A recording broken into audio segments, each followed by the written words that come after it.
The Watchers call. From the darkness, we observe. On Charon 9, we weighed silence, 74 kilograms of nothing on a calibrated gurney. Record begins. Interrogator Vesper Hale, Ordo Hereticus, documenting an impossibility that registered on Lex Mechanic Lurid 9's auger arrays with bureaucratic precision, while violating every law of physics in the Omnissiah's Codex. The dead monastery moon rotates beneath us like a skull crowned with permafrost, its surface scarred by impact craters that swallow sound before it can echo. This violation of natural order occurred at 0347 hours Terran Standard during our initial breach of the Sepulchre of the Unspeaking, a subterranean Silent Sisters Catacomb, sealed since the age of apostasy, now radiating an emptiness that possessed tangible mass and malevolent intent. My reconnaissance detail follows standard purge protocols. Tempestus scions Cade and Voss, their carapace armor matte black against bone-white monastery corridors, maintaining disciplined wedge formation with laser guns tracking potential threat vectors. Ministorum Confessor Rauk clutching his eviscerator with white knuckles, bronze Aquila pressed against his chest like a talisman against the encroaching void. Tech Priest Lex Mechanic Lurid 9, her mechadendrites tasting air through sensor arrays that register readings defying fundamental acoustics. One servitor-piloted grav sled-bearing Auspex mast, power cell cradle, and reliquary kit, its repulsors humming in frequencies that make molars ache. Operational parameters: 13-hour warp egress window before local Imperium tides degrade beyond safe extraction threshold. The Geller field generators aboard our cutter maintain marginal stability in the system's turbulent immaterium. Environmental anomalies manifested during atmospheric descent. Our Voxcaster registered negative 17 decibels while broadcasting at full power, sound measuring below absolute zero, an acoustic impossibility that made our teeth ache with subtraction.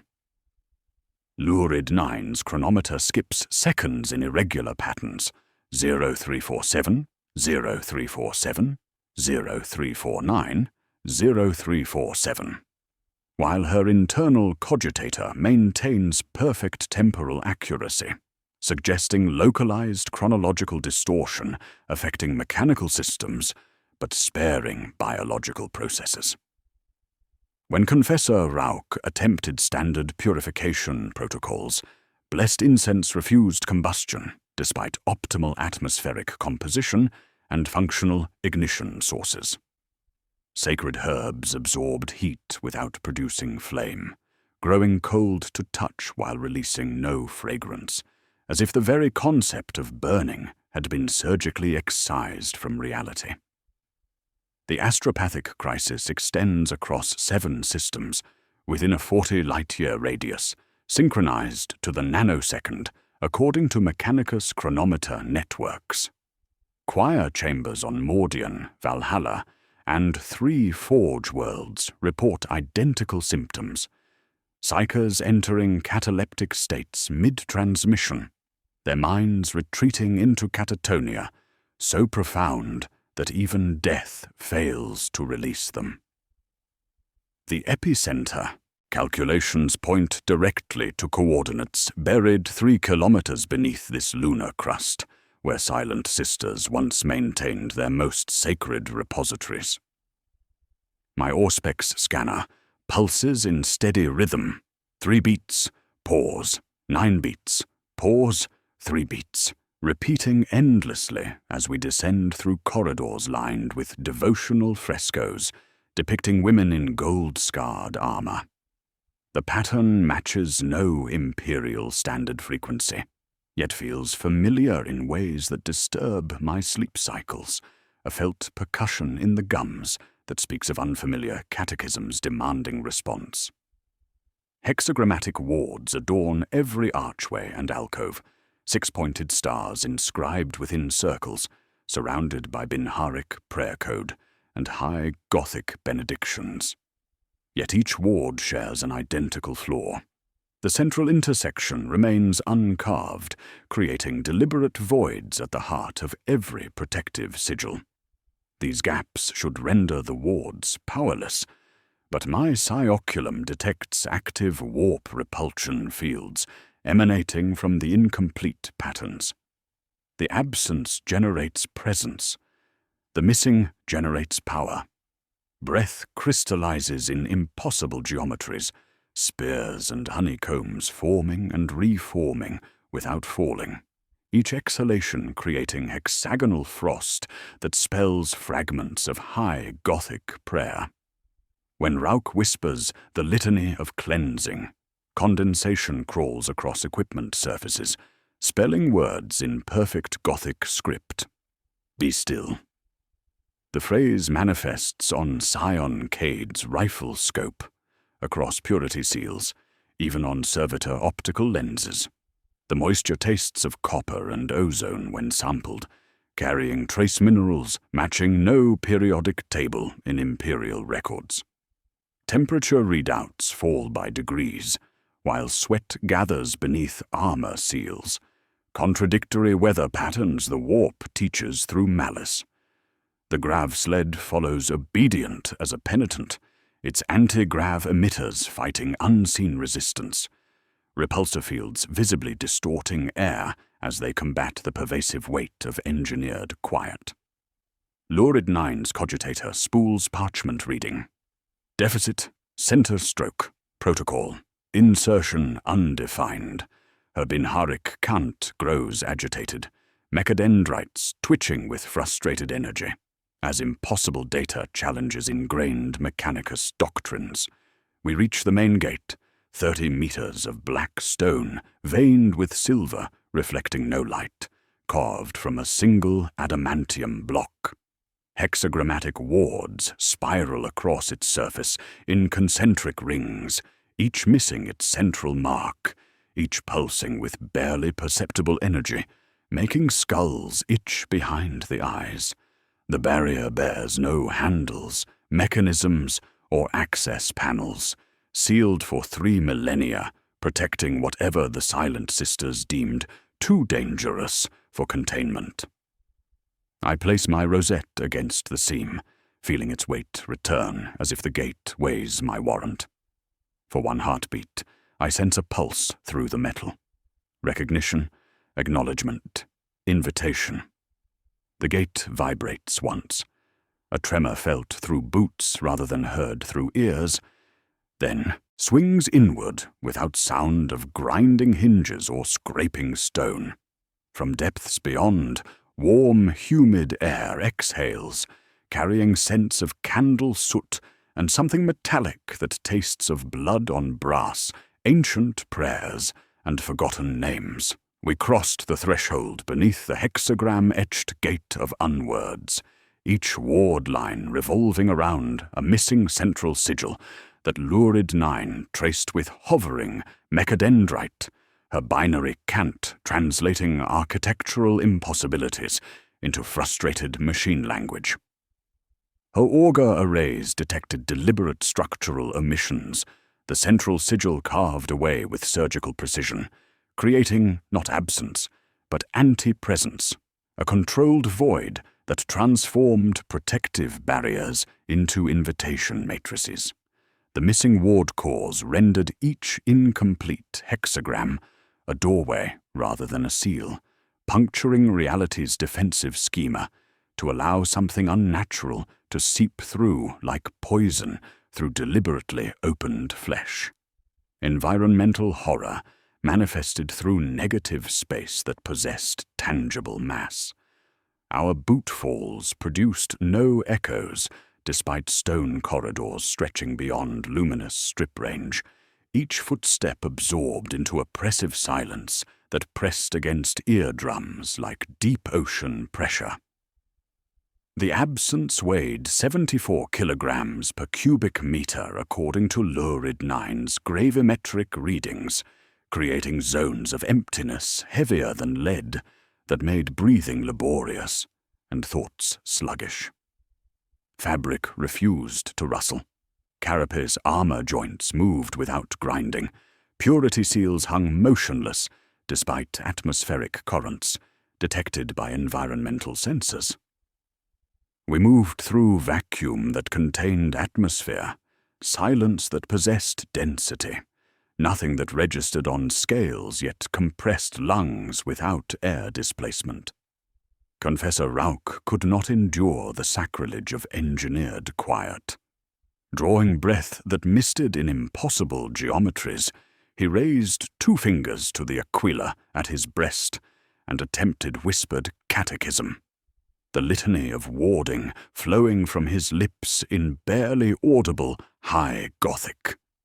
The syllables did not travel as sound, but manifested as reverse script blooming along stone walls, mirror image letters forming in frost that consumed ambient heat as it crystallized, dropping local temperature by 12 degrees Celsius while draining thermal energy from our equipment. Sacred words became parasitic inscriptions, feeding on warmth and light, each curling stroke shearing heat from the air until his lips stung with cold. When Rauk ceased recitation, the reversed script persisted for exactly 9 heartbeats before erasing itself without smear, leaving behind permanent temperature drops that registered on thermal imaging as wounds in the corridor's heat signature. Military protocols maintained discipline as Scions, Cade, and Voss secured firing arcs, their movements precise despite environmental distortions that violated fundamental geometry. They deployed luminous strips in staggered wedge formation, creating overlapping illumination fields that revealed tunnel dimensions, proving subtly wrong. LiDAR returned distance measurements, contradicting visual assessment.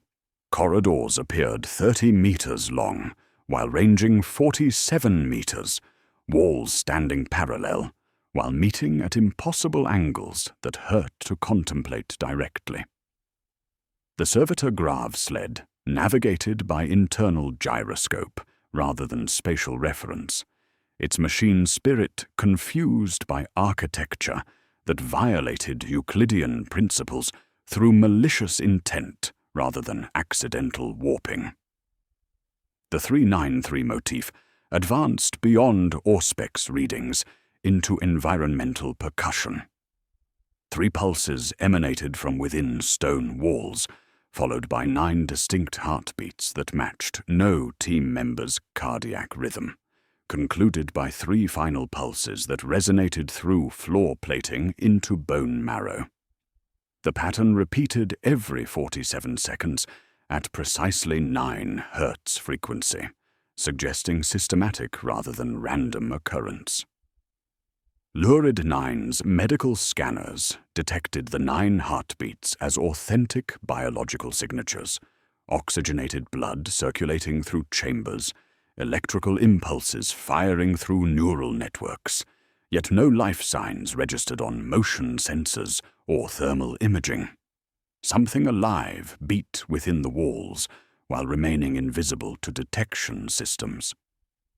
Minor hazards escalated without warning when a door aperture flickered open ahead, stone iris dilating like organic sphincter without visible mechanisms or power sources.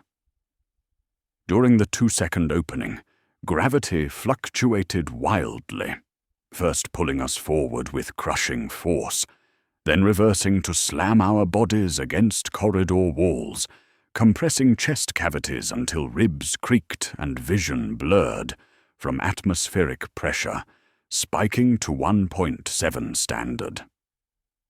The servitor Grav sled crashed against the ceiling before settling to deck level, its repulsors cycling through emergency protocols, while anti-grav emitters sparked with overload damage.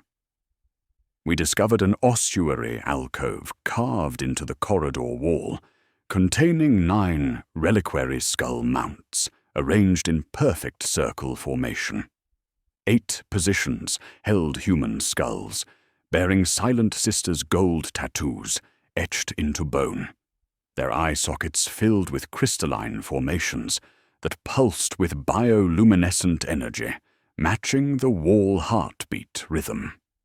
The central position stood vacant, its mounting bracket stained with fresh condensation that formed intricate geometric patterns.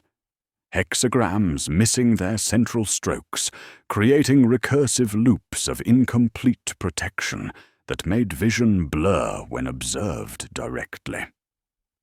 The moisture crept into crystalline arrays as we watched, growing out in hexagonal laminae, then knitting into elaborate forms that reached toward lurid nines, mechadendrites, like vines seeking iron trellises. At corridor's end, a stasis sarcophagus bore the Silent Sisters sigil, crossed sword and flame, surrounded by incomplete hexagram, its central void filled with condensation that never evaporated. Preservation seals, hissed open with pneumatic exhalation that still produced no audible sound, revealing interior padding designed for human occupancy. Within lay a woman, shaven skull, bearing intricate gold tattoos that continued beneath closed eyelids, skin pale as bone, yet registering warm on thermal imaging, breathing steady despite 3 millennia of suspended animation. She opened eyes with perfect, killing calm that promised annihilation, while my psioculum detected no psychic pressure whatsoever, no warp signature, no Imperium resonance, no soul presence that should emanate from living humans. She existed as biological void, a walking absence that repelled psychic energy while maintaining perfect human appearance. Her gaze fixed on the missing skull mount behind us, then on the uncut centers of the hexagrams, reading the room's grammar faster than we could think it. Without speaking, without making sound, she breathed, and the catacomb bent closer to listen. We revived her through necessity and protocol, lurid 9 bleeden residual stasis gases from the sarcophagus, while reciting Binharic benedictions that felt hollow in the oppressive silence. Her chest rose once, stalled like a broken chronometer, then resumed with mechanical precision. The moment consciousness returned, her null aura manifested as a sphere of anti-presence, extending 3 meters in all directions, creating tangible effects that violated fundamental psychic interaction laws. My thoughts thinned at the edges like parchment held too close to flame, concepts becoming difficult to grasp while memories felt distant and insubstantial, as if the words in my head suddenly lacked consonants. Confessor Rauch physically retched at the sensation of psychic absence, his soul recoiling from proximity to living void as bile rose in his throat and sweat beaded across his forehead despite dropping ambient temperature. The woman's existence created a bubble of reality where the immaterium simply ceased to function, where prayers became meaningless syllables, divorced from spiritual power. Her eyes opened with brass-colored irises that tracked our movements with predatory precision. Yet my psioculum detected no psychic pressure whatsoever, no warp signature, no Imperium resonance, no soul presence that should emanate from living humans. She existed as biological void, a walking absence that repelled psychic energy while maintaining perfect human appearance.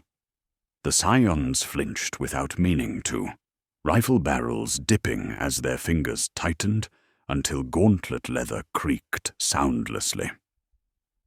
She sat up with the economy of surgical precision, scanning our formation and reading threat assessment with practiced calculation that spoke of millennia, maintaining vigilance in impossible circumstances. Unable to speak through vocal cords atrophied by disuse or deliberately severed, she communicated through palm-traced glyphs drawn in condensation on stone walls, her fingertips leaving frost trails that spelled fragmentary messages in archaic Silent Sisters battle cant. Taking my palm with contact cold and dry, she traced symbols my remembrance implants flagged as pre-Imperial script. Her first message, "Custodian absent," pressed into my wrist where pulse beats in the 393 rhythm. When I nodded acknowledgement, she accepted the minimal recognition and took iron stylus from Lurid Nine's kit, scratching with brutal efficiency on the sarcophagus lid. Quiet choir, followed by architectural symbols indicating deeper vault levels. Third communication consisted of numbers 393 repeated in ascending size, each digit carved into wall stone with increasing urgency that left her fingertips bleeding from contact with adamantium surfaces. When I requested her name through gestured high Gothic, she shook her head with expression of profound loss, pressing both palms against her temples as if the concept caused physical pain.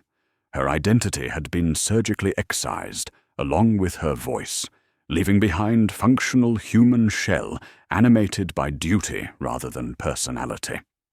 For operational efficiency, I designated her the Null in my reports, a classification that made her nod once in grim acknowledgement, before turning toward corridor depths with purposeful stride that brooked no delay.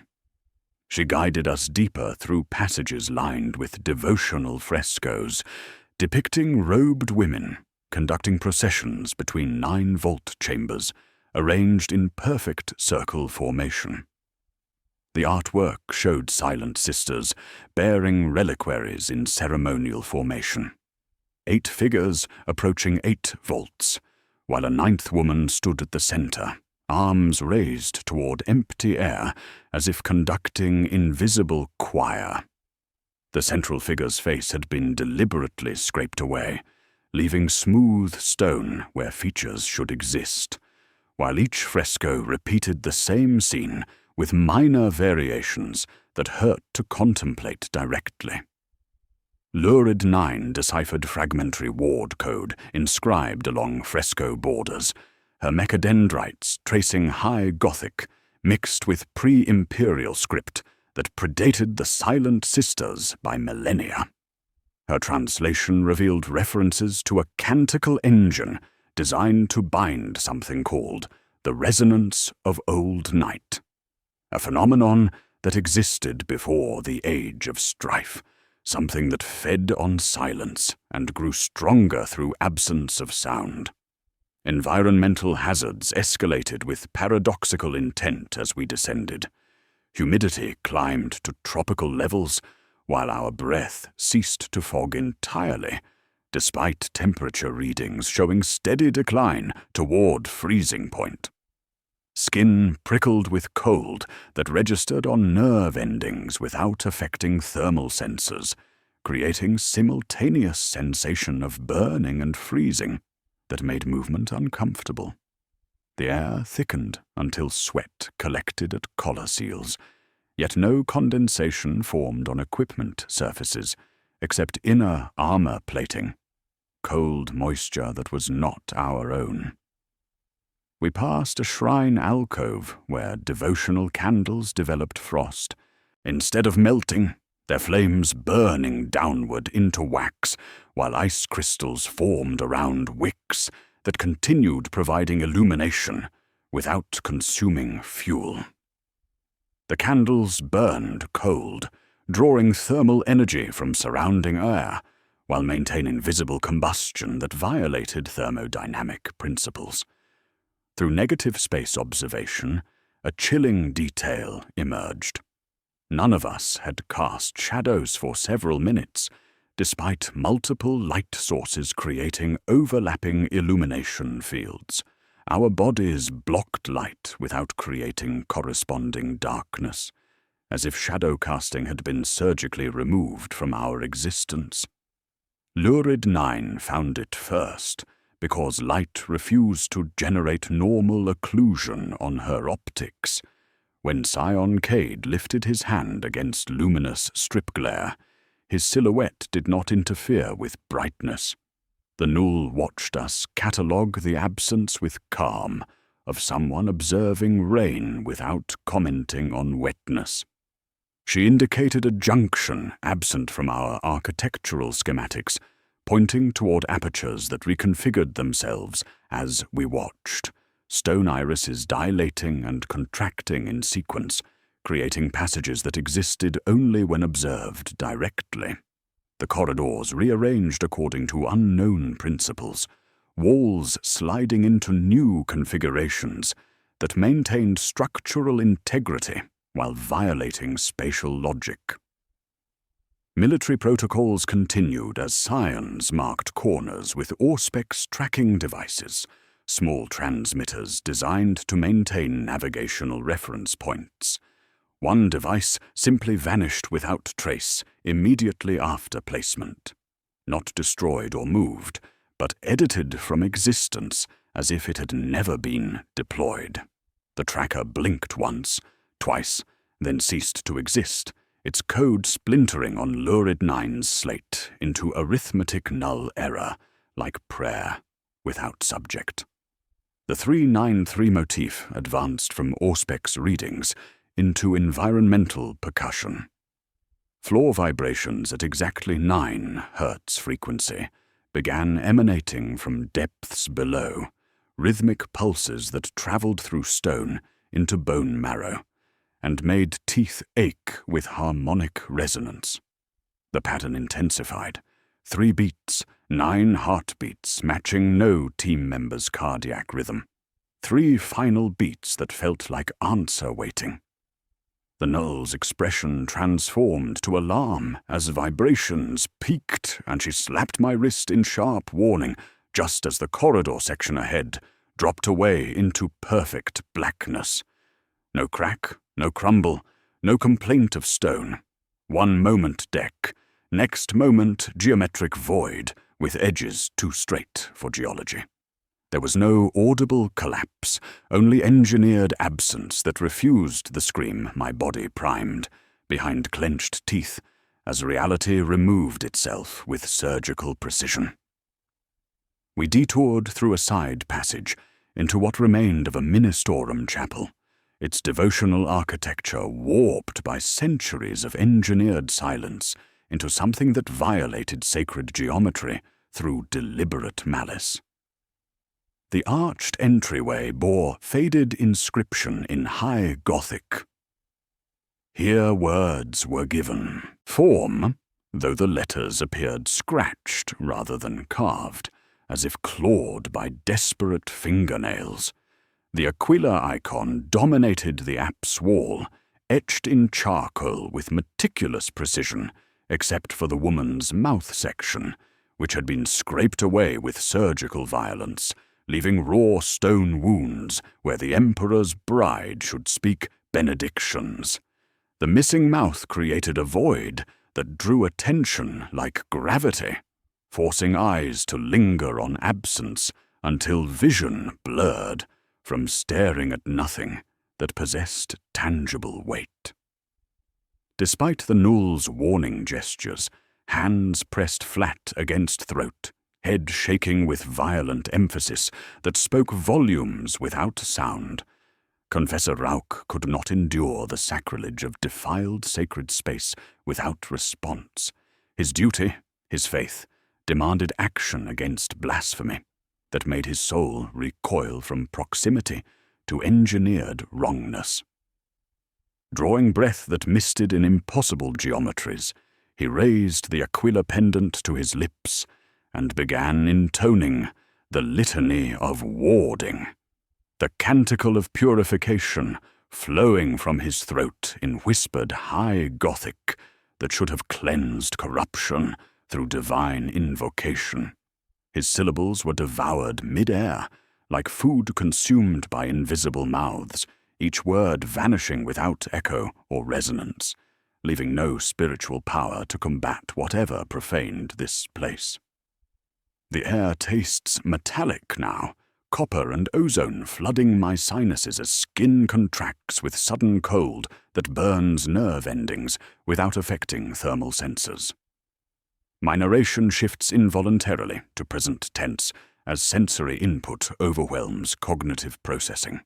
Reality becomes immediate, urgent, demanding attention that analytical thought cannot provide. Condensation crawls across Rauch's lips like liquid ice, forming crystalline patterns that spell fragments of backward prayer, while thin black fluid seeps from his ears in steady trickles that stain his collar, with substance reflecting no light. The Null moves with predatory grace toward him, her null aura creating visible distortion in the air like heat shimmer, and when she touches his shoulder, the black fluid stops flowing, while his eyes roll back, showing only white until consciousness returns, with gasping inhalation that sounds like a drowning in reverse. Pews arranged in perfect formation bore carved litanies in high Gothic, each prayer reversed as if reflected in dark mirrors, their backward syllables creating patterns that made skulls ache behind the eyes when contemplated directly. When Scion Vost traces a backward benediction with gauntleted finger, frost spreads along the carved letters, while his hand numbs, despite insulated gloves, the prayer consuming body heat to fuel its own existence in violation of thermodynamic principles governing normal reality. The sacred words become parasitic inscriptions, feeding on warmth and life, creating zones of absolute cold that register on thermal imaging as wounds in the chapel's heat signature. Lurid Nine's chronometer loses 39 seconds during our chapel investigation, her internal cogitator maintaining perfect temporal accuracy, while external measurement systems skip time in irregular patterns, suggesting localized chronological distortion affecting mechanical systems selectively. More disturbing, servo skull footage reviewed later shows 2 seconds where my image is replaced by empty space, as if edited by absence itself, not invisibility or optical camouflage, but surgical removal from recorded reality, leaving behind geometric void, shaped like human silhouette. The footage shows my voice continuing without visible speaker, words emanating from nothing, while my team responds to presence that cameras cannot detect. Military ordinances require adaptation to impossible circumstances. I quote, Ordinance 77, Sigma from memory. Cease vocalization in null zones, where sound consumption exceeds atmospheric capacity for acoustic transmission. The regulation acknowledges phenomena that should not exist while providing tactical guidance for survival in environments where speech becomes weaponized against the speaker. Standard protocol demands silence until environmental hazards can be contained or neutralized through approved Mechanicus procedures, though no approved procedures exist for reality editing through engineered absence. The Null performs ritual altar cleaning through movement rather than words, her actions speaking liturgical language that bypasses vocal expression entirely. She traces hexagrams in dust with fingertips, each incomplete ward missing its central stroke, creating protection through deliberate imperfection that stabilizes the room's reality by acknowledging, rather than fighting, its fundamental wrongness. Her choreographed movements follow patterns predating Imperial liturgy. 3 steps sunwise, 9 genuflections arranged in hexagrammatic formation. 3 steps widdershins, completing ritual grammar that makes the backward prayers cease their thermal parasitism, while condensation stops forming impossible geometric patterns on stone surfaces. The chapel answers her ministrations with micro-shifts in humidity, temperature tide reversing by 1/2 degree as reality stabilizes into something less hungry. New clues emerge through examination of chapel murals depicting 9 reliquaries arranged as organ keys, each ornate container positioned to correspond with musical notation carved along fresco borders. 8 keys show depression marks where they have been pressed, their surfaces worn smooth by repeated activation over millennia, while the central key remains unpressed, its surface pristine and untouched despite apparent continuous use. The arrangement suggests musical instrument requiring 9-part harmony, with the central note unplayed to maintain whatever binding the Silent Sisters established in this place. Lurid 9's acoustic analysis detects resonant frequencies corresponding to each reliquary position, creating harmonic potential that waits for completion like held breath. The 393 motif returns as distant knocking within stone walls, rhythmic percussion that travels through corridor foundations into chapel floor plating. 3 beats, pause, 9 heartbeats that match no living cardiac rhythm, pause, 3 final beats that feel like question demanding answer. The pattern intensifies during our presence, as if responding to observation, creating sympathetic vibrations in reliquary positions that make dust dance in precise geometric formations on altar surfaces. Our Voxcaster crackles to life without activation, transmitting child's voice, reciting the litany of the dying in my exact vocal patterns, timbre, accent, pronunciation identical to my own speech, while cadence proves fundamentally wrong. The syllables arrive too quickly, pauses falling in incorrect positions, emphasis placed on articles rather than nouns in ways that transform sacred prayer into something that makes teeth ache with harmonic dissonance. The voice uses my larynx signature, while speaking with rhythm belonging to something else, creating uncanny valley effect suggesting mimicry by intelligence that understands sound without comprehending meaning, speaking my words with someone else's mercy. We descended through adamantium-reinforced apertures into the choir vault, where ranks of reliquary pods stretched in concentric circles like organ pipes arranged for blasphemous symphony. Each pod contained ossified psyker remains, their bodies mummified through processes that preserved bone while consuming flesh, leaving skeletal forms wrapped in parchment skin, drawn tight over prominent rib cages. Their mouths had been sutured shut with golden thread, lips sealed in permanent silence, while brass pipes emerged from their throats, connecting each corpse to an elaborate pneumatic system that transformed the dead into components of a vast organic instrument. The pipes gleamed with condensation that never dripped, moisture suspended in impossible equilibrium, while creating subsonic frequencies that made molars ache with sympathetic vibration. Negative space horror continued through environmental details that violated natural decay processes with surgical precision. No scent of decomposition emanated from centuries-old corpses, despite their exposed condition, the air remaining sterile and odorless, while thermal imaging detected no bacterial activity occurring within the preserved remains. No insects inhabited the chamber, despite organic matter providing abundant feeding opportunities, creating ecosystem absence that suggested active repulsion of life forms, capable of consuming the dead. Dust accumulation patterns proved impossible. Surfaces remained pristine, while air circulation should have deposited particulate matter over millennia. Yet no filtration systems showed signs of mechanical cleaning that could explain the unnatural sterility. Lurid 9 identified resonant frequencies emanating from each pod through harmonic analysis that revealed disturbing patterns.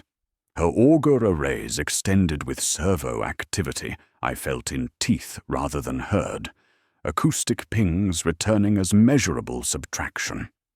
Every reliquary hummed at exactly 9 hertz, creating subsonic percussion that traveled through floor plating into bone marrow, while her sensors detected the frequencies as authentic biological signatures, hearts beating, blood circulating, neural activity firing, despite obvious death of their sources. 8 pods maintained perfect harmonic alignment, while the central mounting position stood vacant, its brass pipes ending in open apertures that exhaled warm, humid air, carrying traces of ozone and metallic residue that made saliva taste of copper. Confessor Rauch could not contain his theological horror at witnessing such profound blasphemy against proper treatment of the dead. He began whispering about musical heresy, his voice barely audible, yet carrying clearly in the chamber's oppressive silence as he recited condemnations of necromantic practices.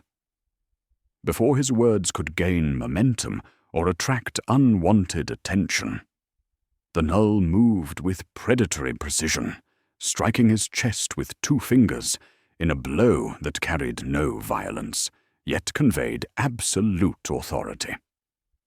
The wordless command for silence proved more effective than shouted orders, Rauch's voice cutting off mid-syllable as he recognized tactical necessity of maintaining acoustic discipline in an environment where sound itself had become weaponized against the speaker.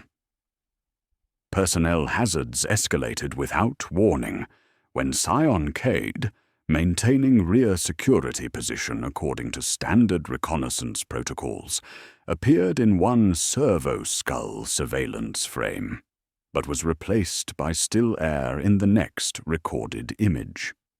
His footprints ended mid-stride on dustless stone flooring, boot impressions stopping abruptly as if he had simply ceased to exist between one step and the next. No sound of struggle, no cry of alarm, no equipment clattering to ground, only absence where a trained soldier should have maintained Overwatch discipline. Military training contained panic through immediate formation adjustment, as Scion Voss expanded his coverage arc to compensate for missing personnel, while I updated tactical assessments to account for environmental threats that could edit team members from existence without leaving evidence of hostile contact. The 393 pulse pattern manifested underfoot as rhythmic vibrations traveling through stone foundations, creating sympathetic resonance in the reliquary pods that made their brass pipes sing with barely audible harmonics. 3 beats, pause, 9 heartbeats matching the frequency of preserved psychers. Pause, 3 final beats that felt like question demanding answer, while my nameplate underwent inexplicable transformation. The plasteel identification tag bearing my name and rank designation faded to matte black, letters becoming invisible while material remained, intact as if my identity was being surgically removed from official existence. Bureaucratic notation required updating. Personnel variance, 1 missing. Nomenclature degradation detected. Operational efficiency reduced 37%. We discovered a prayer wheel mounted on brass gimbals near the vault's center, its cylindrical form inscribed with high Gothic benedictions, arranged in spiral patterns that hurt to read directly. The wheel rotated counterclockwise without external force, movement creating soft clicking sounds as inscribed prayers passed alignment markers, each revolution completing one full litany cycle in approximately 90 seconds. No mechanical systems powered its rotation. No atmospheric currents provided motive force, yet it maintained constant angular velocity that suggested deliberate engineering rather than supernatural phenomenon. The prayers carved into its surface appeared backward when read, their reversed syllables creating thermal parasitism we had encountered in the chapel, drawing heat from surrounding air to fuel their existence. Telemetry reports from lurid nines arrays began spiking as void resonance readings climbed beyond acceptable parameters. Her Binharic cant grew agitated while she translated raw data, showing Imperium pressure increases that threatened local reality integrity. Numbers scrolled across her slate in patterns resembling fractured mirror geometry rather than standard measurement protocols. Our orbital cutter reported astropathic communication attempts resulting in immediate catatonia for the ship's psyker, his mind retreating into protective unconsciousness rather than risk contact with the expanding zone of engineered silence. Cold pressure invaded my skull, like ice water injected directly into brain tissue, creating unmistakable sensation of being monitored from within my own thoughts. The presence felt ancient and patient, examining my memories with clinical detachment while cataloguing fears and motivations with thoroughness of inquisitorial interrogation. For one moment, I experienced profound peace, relief of surrendering all responsibility to something infinitely more capable than human consciousness, letting weight of duty drain away into grateful oblivion. The sensation proved seductive beyond description, offering rest from constant vigilance required by my office. Then the presence withdrew with surgical precision, leaving behind emptiness that ached like phantom limb syndrome, and sensation of hunger that was not my own, as if something vast had tasted my soul and found it worthy of future consideration.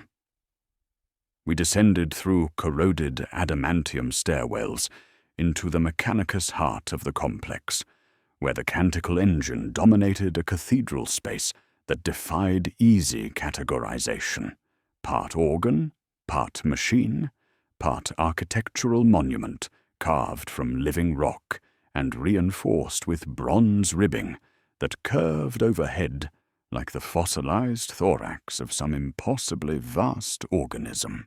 The engine itself stretched from floor to vaulted ceiling in Gothic arches, each beam inscribed with intertwined Binharic and High Gothic inscriptions that created visual interference patterns when read simultaneously.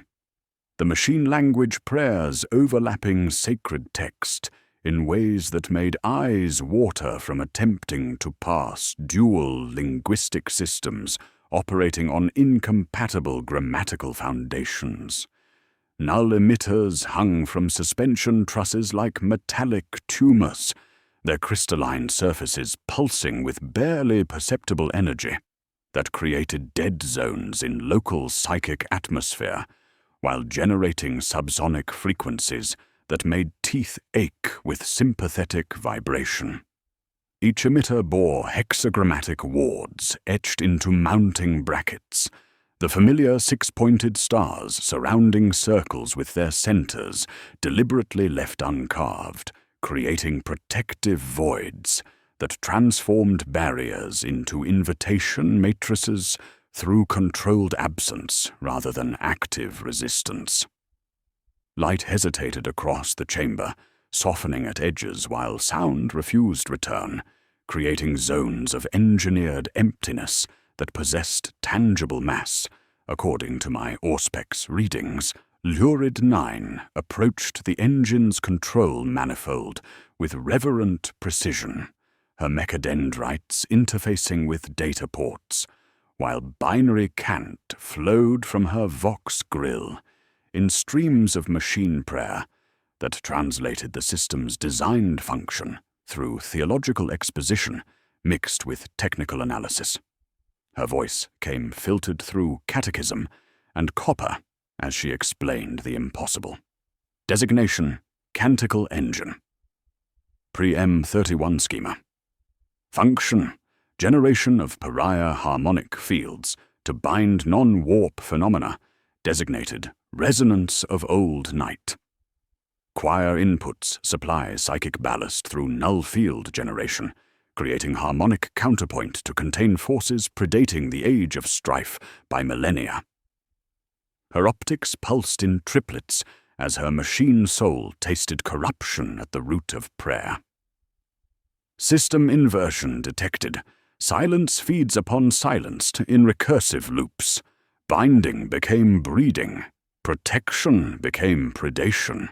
The system had transformed over centuries from containment to consumption, its protective function becoming predatory, as engineered absence violated conservation of energy while creating wounds in reality that healed incorrectly, leaving behind scar tissue in the form of impossible geometries and physics-defying environmental conditions.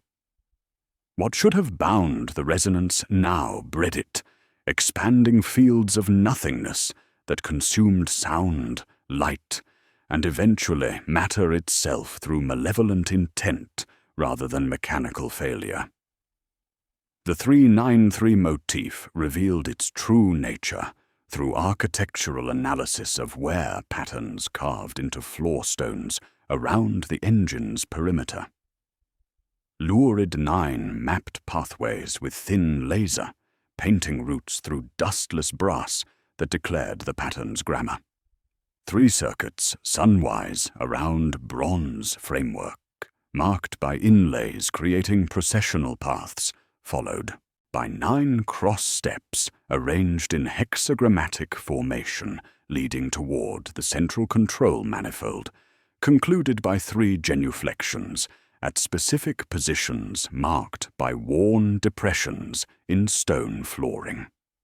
A movement code rather than spoken rite, liturgy of bodies acknowledging the dangerous nature of sound in proximity to systems designed to consume acoustic energy. The wear patterns revealed disturbing truth. The central 9 steps had never been completed, ritual choreography ending mid-sequence as if someone had turned away just before conclusion, leaving operational instability that grew worse over millennia of incomplete activation cycles. Environmental hazards manifested without warning as the engine activated spontaneously, responding to our presence through proximity sensors or perhaps more esoteric detection methods that registered intent rather than physical approach. Bronze ribs began tremoring with harmonic frequencies, emitters yawning infinitesimal degrees, and the anechoic space filled with memory of resonance that touched molars, nails, scar lines. The chamber walls sang like remembered bells, their voices carrying melodies that seemed familiar despite being heard for the first time, creating atmospheric pressure that made breathing laborious while sweat collected at collar seals despite dropping temperature. Then the hymn took a voice, my voice made other by a man I had buried on Ctesiphon. Vesper, Inquisitor Talwyn said from every plate and rivet, his syllables perfectly placed with old kindness folded into command that made my heart beat hard while air tasted like coin. Finish the 9th. The words carried scents of pipe tobacco and machine oil that soaked his coat, salt-sour of his humor in the field, bringing memories of the master who pulled me from gutter and oath bound me to fire.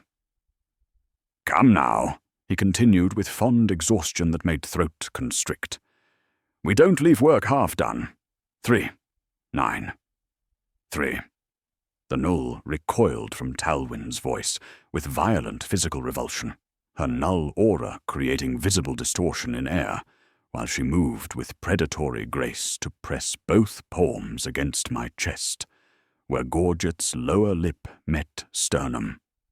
The touch carried clean emptiness of vacuum, cool suction that stripped away heat without harming flesh while conveying meaning through skin. Not refusal, not command, but choice. Her gaze held mine with steadiness of razor against pulse point, eyes promising support regardless of tactical decision, while acknowledging profound cost associated with either option available to us. Tactical decision point crystallized with military precision as I considered the ledger like a drowning man inventorying lungfuls. Option 1. Cold restart through Mechanicus shutdown protocols, stripping power from emitter banks and venting choir manifolds to hope the inversion unwound.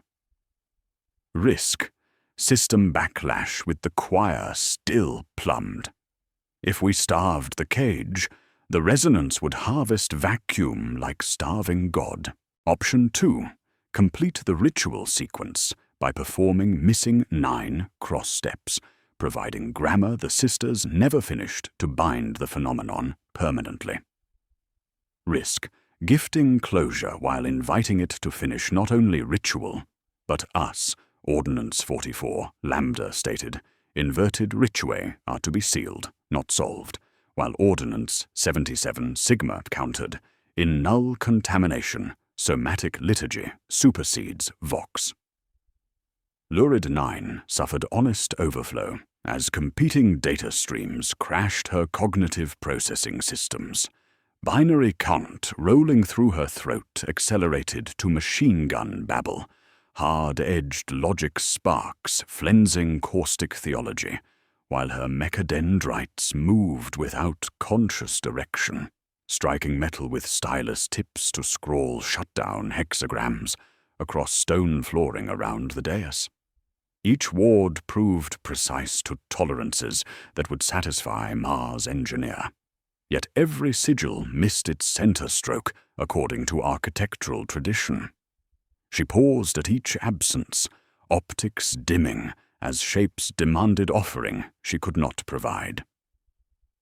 Central line requires biocertainty, she grated, flesh of that word startling on mouth rarely used for anything but arithmetic. Blood vector, human, recognized. The engine deepened in response to our decision-making process, bronze ribs flexing invisibly while shadowing light without moving. Emitters breathed with rhythm that suggested intelligence behind the design, and somewhere within architecture, shutters opened that had not seen lumen since the throne's cradle. Environmental changes accelerated as crystalline formations began emerging from walls in geometric patterns that defied geological explanation, their surfaces pulsing with bioluminescent energy, matching the engine's resonance frequency, while creating harmonic interference patterns in local gravity fields. The crystals grew as we watched, reaching toward bronze framework like organic components, seeking integration with mechanical systems, their branching forms suggesting symbiotic relationship between technology and whatever force the engine was designed to contain. They pulsed in harmony with the 393 pattern, while generating subsonic frequencies that made decision-making feel urgent and inevitable, creating visual rhythm that promised completion, transformation, and terrible hunger, satisfied through sacrifice, willingly given. We pursued the missing 9th element through descending passages carved from bedrock predating Imperial settlement, following architectural schematics toward Vault 9, the lowest and most ancient level, where pre-Imperial foundations merged with natural cave systems through deliberate excavation rather than geological accident. Environmental paradoxes manifested with increasing severity as we rappelled through vertical shafts where corroded ladder rungs threatened tactical cohesion. Air warmed and dampened until breathing felt like inhaling soup, humidity climbing to tropical levels that made armor seals slick with condensation, yet frost formed simultaneously on our eyelids in crystalline patterns that spelled fragmentary high Gothic benedictions when examined through magnification. The contradiction violated thermodynamic principles. Warm air should not support ice crystal formation, yet our faces accumulated rime that burned with cold while ambient temperature rose to 27 degrees Celsius, according to environmental sensors. Gravity fluctuations created disorienting effects that challenged military discipline through malevolent physics. One moment normal weight pressed boots against stone. The next our stomachs lifted as gravitational force reduced to lunar levels before slamming down with crushing intensity that compressed chest cavities until ribs creaked under atmospheric pressure spikes.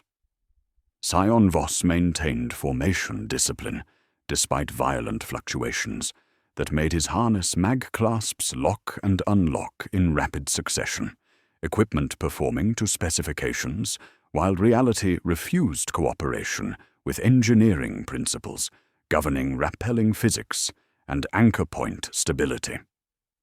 Primitive frescoes lined corridor walls in artistic styles predating Imperial iconography, their mineral pigments remaining vibrant despite millennia, while depicting scenes that challenged theological analysis through deliberate obscurity. The artwork showed pariah women in archaic armor, genuflecting before dark pools, their faces serene with acceptance, while shadowy forms emerged from liquid surfaces, reflecting no light. Each fresco repeated variations of the same ritual.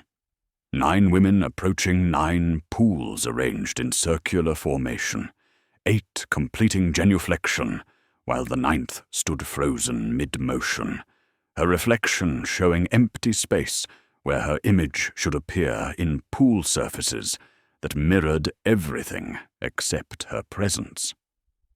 Military protocols adapted to non-Euclidean corridor architecture through disciplined improvisation.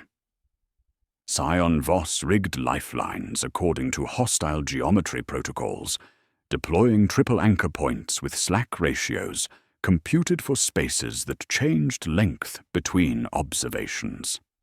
Standard rappelling techniques required modification when passages curved in directions that hurt to contemplate directly, creating 3-dimensional mazes where down sometimes led sideways, depending on observer position relative to gravitational anomalies.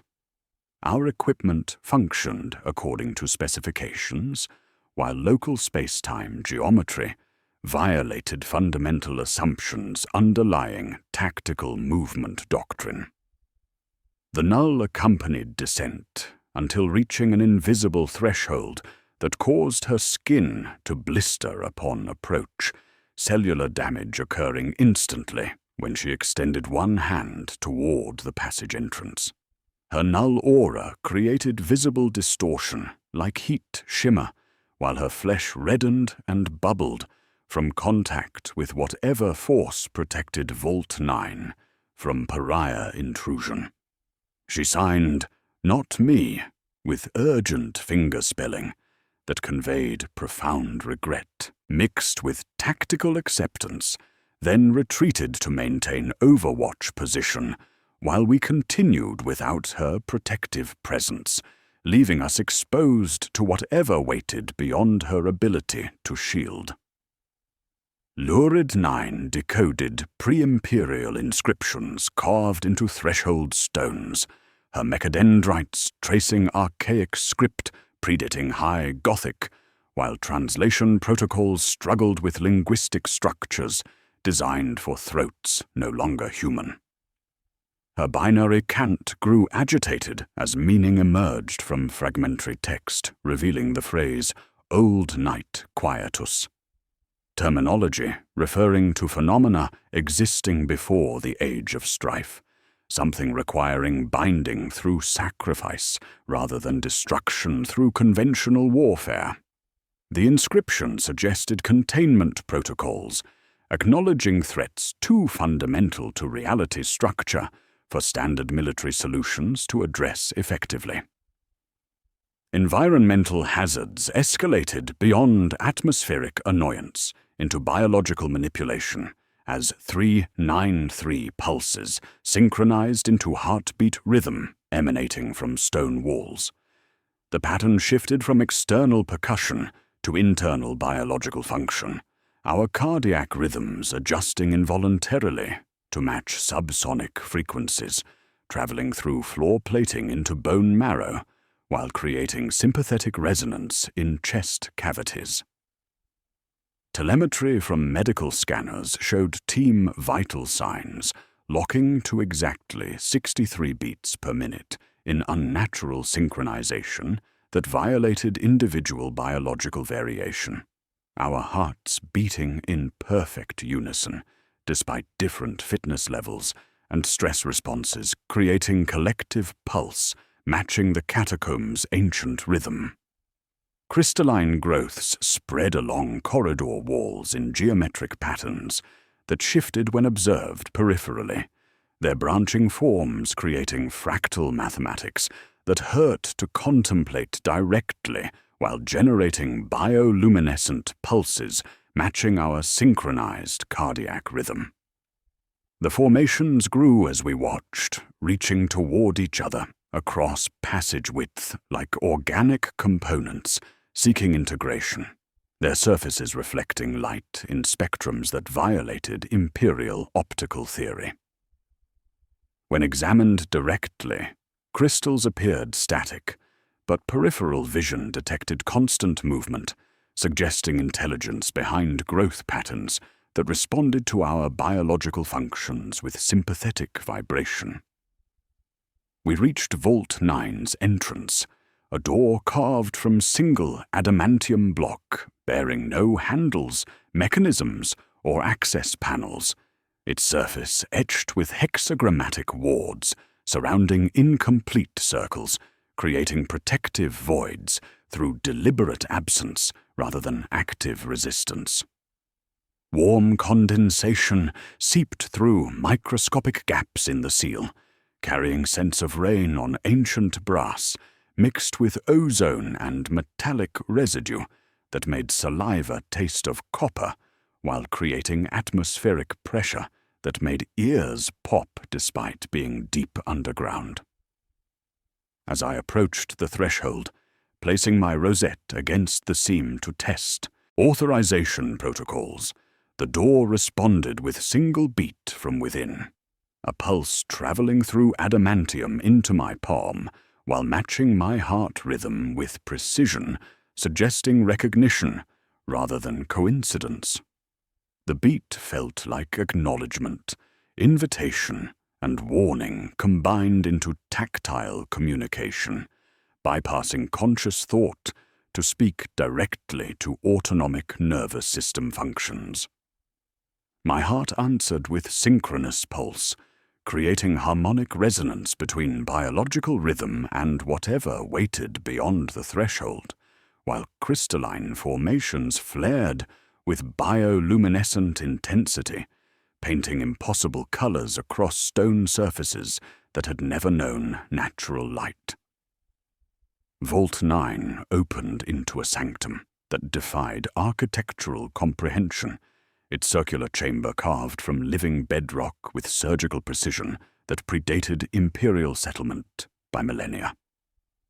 At the center lay a mirror-black pool, reflecting nothing while absorbing all available light, its surface so perfect it seemed less liquid than absence given form, a fallen fragment of void that refused the concept of reflection entirely.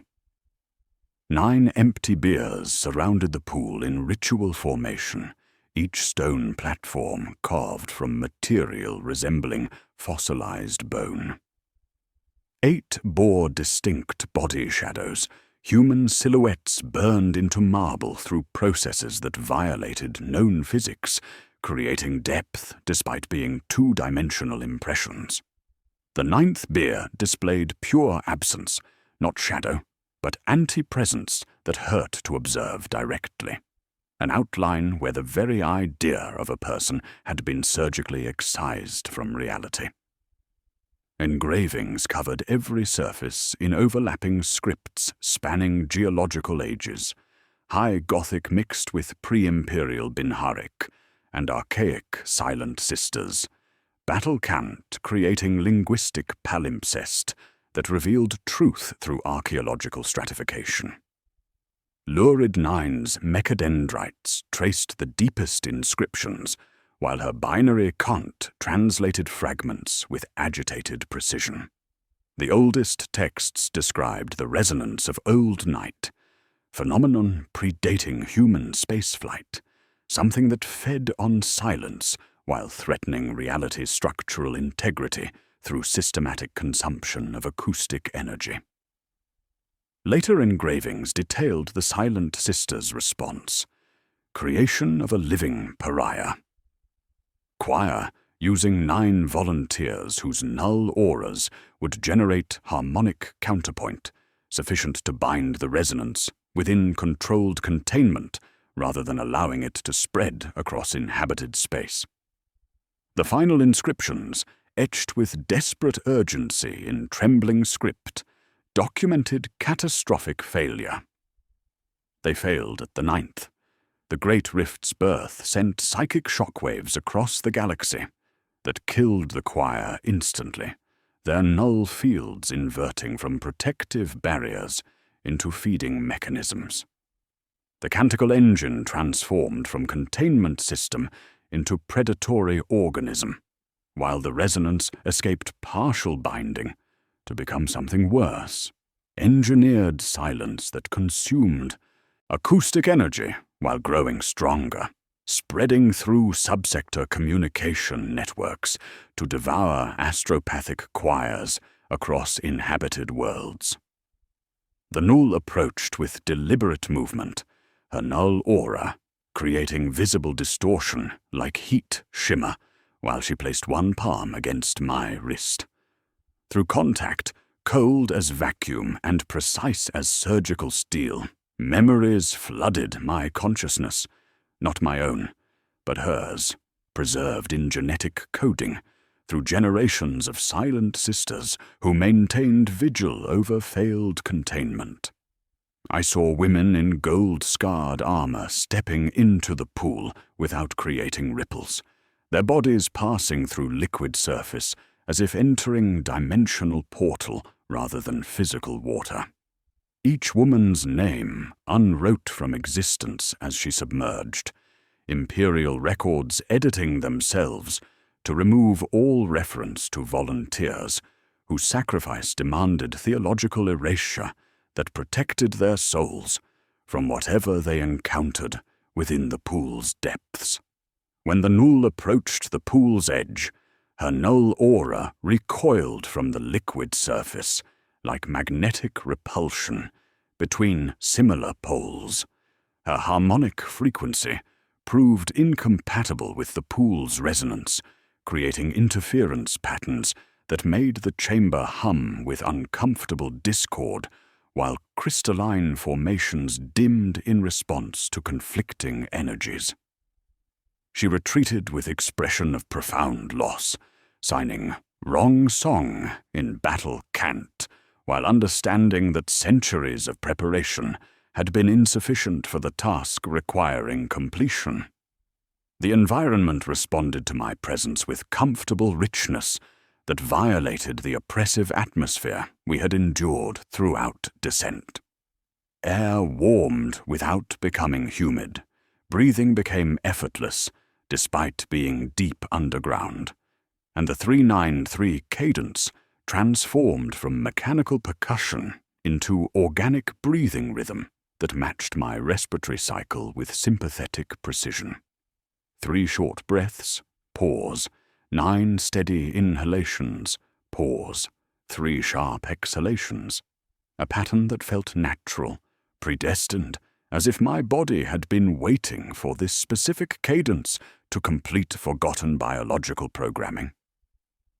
Personal stakes twisted beyond mission parameters as my Auspex identification began blinking unrecognized, the device failing to confirm my identity through biometric scanning, despite perfect equipment function. Latent pariah markers unfurled beneath my skin like frost patterns, creating subcutaneous tracery visible through thermal imaging as my body temperature dropped selectively along nerve pathways while core temperature remained stable.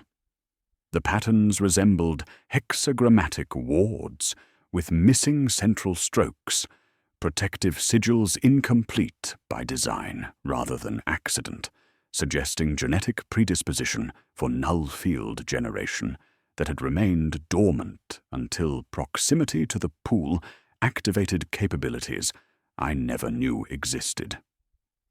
Crystalline formations around the pool pulsed brighter in response to my presence, their bioluminescent intensity increasing with each step toward the liquid surface while generating harmonic frequencies that made teeth sing with sympathetic vibration.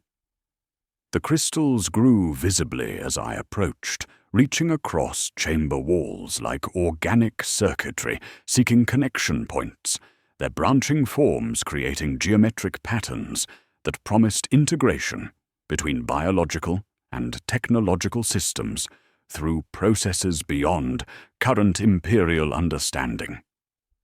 When I extended my hand over the pool, no closer than palm's width, because caution remains devotion where stakes involve souls, the surface bulged upward without physical contact, liquid rising in gentle dome toward my palm, while tasting my psychic signature through methods that bypassed conscious thought to examine soul-deep compatibility. The sensation brought profound relief, weight of constant vigilance required by inquisitorial service draining away into grateful surrender, while something vast and patient examined my memories with clinical thoroughness.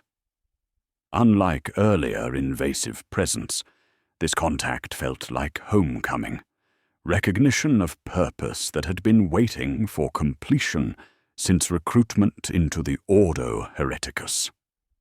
The chamber exhaled. The breathing cadence synchronized until I could not distinguish which initiated which, and the 8th body shadow darkened while the 9th absence gathered definition, not silhouette, but possibility of one, outline where a man might stand and become less than human, yet more than seal.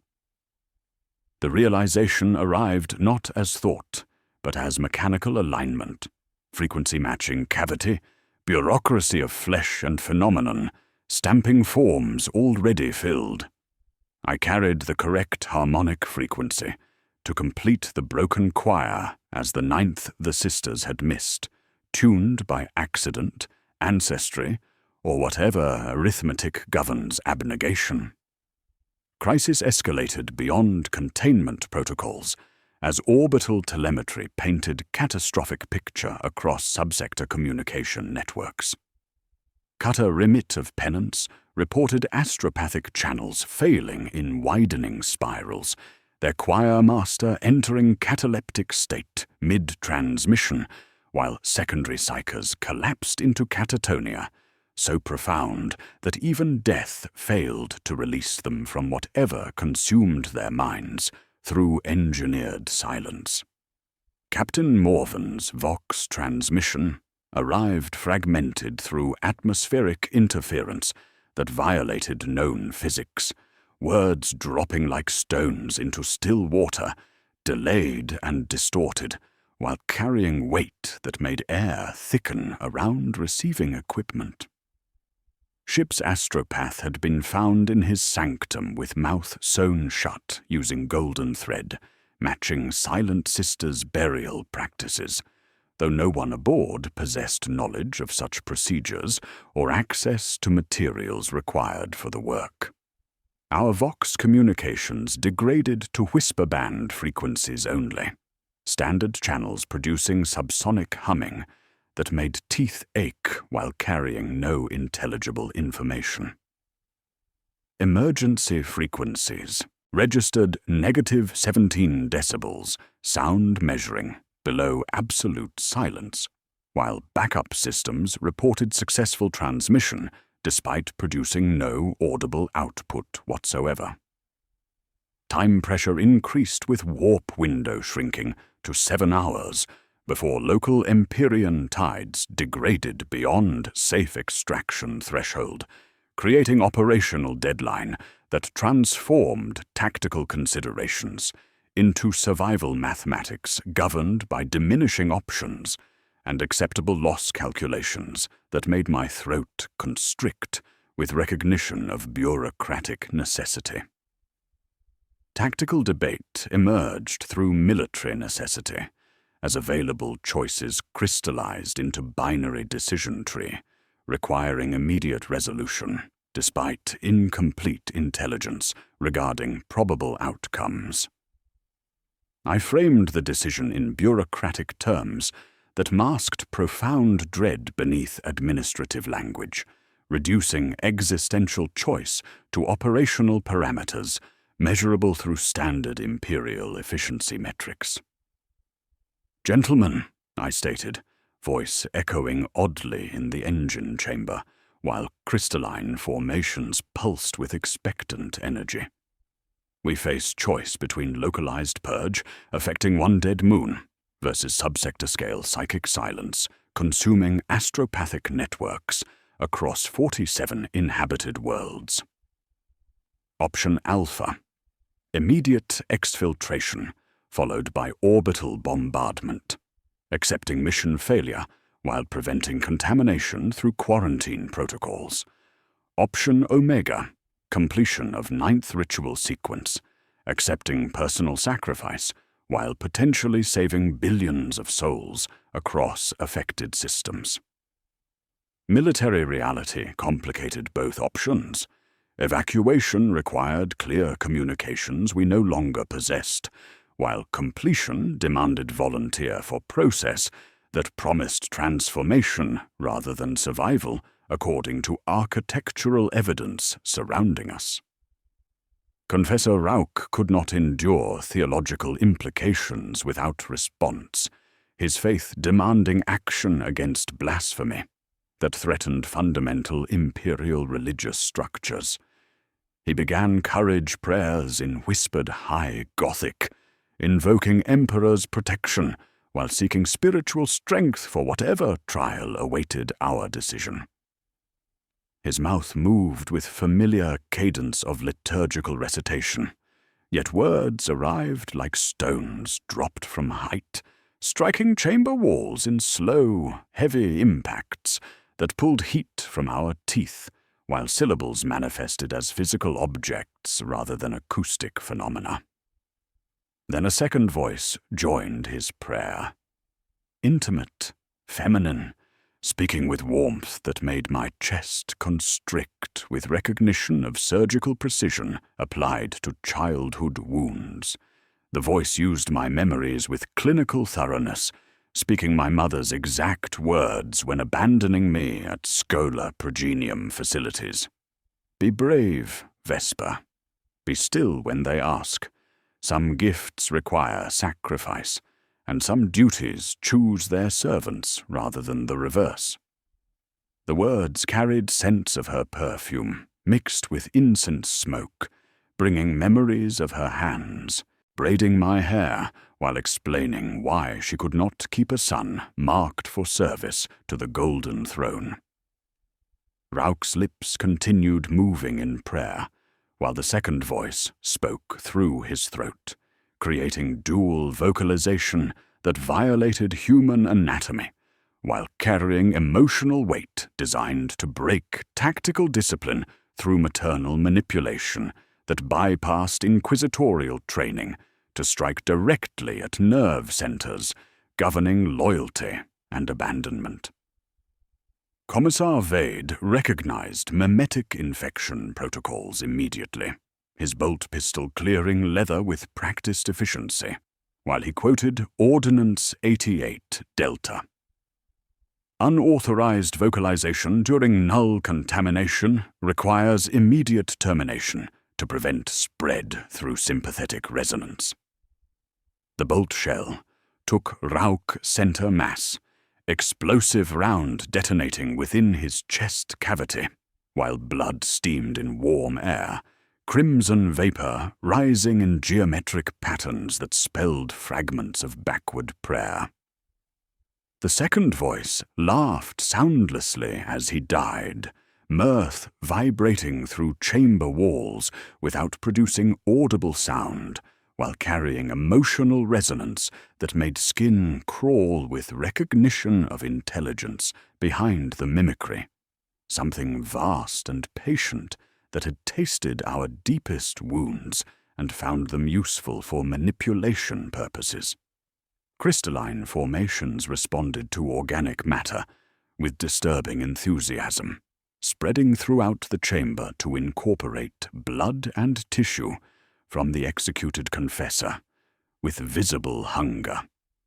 The crystals grew as they consumed biological material, their branching forms creating hybrid structures that pulsed with bioluminescent energy, while generating harmonic frequencies matching the pool's resonance.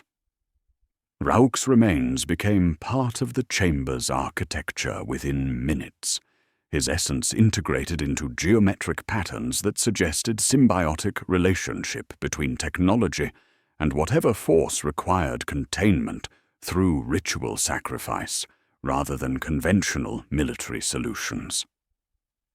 Environmental pressure increased as decision time approached, atmospheric density climbing until breathing required conscious effort, while gravitational fluctuations made standing difficult despite magnetic boot anchoring.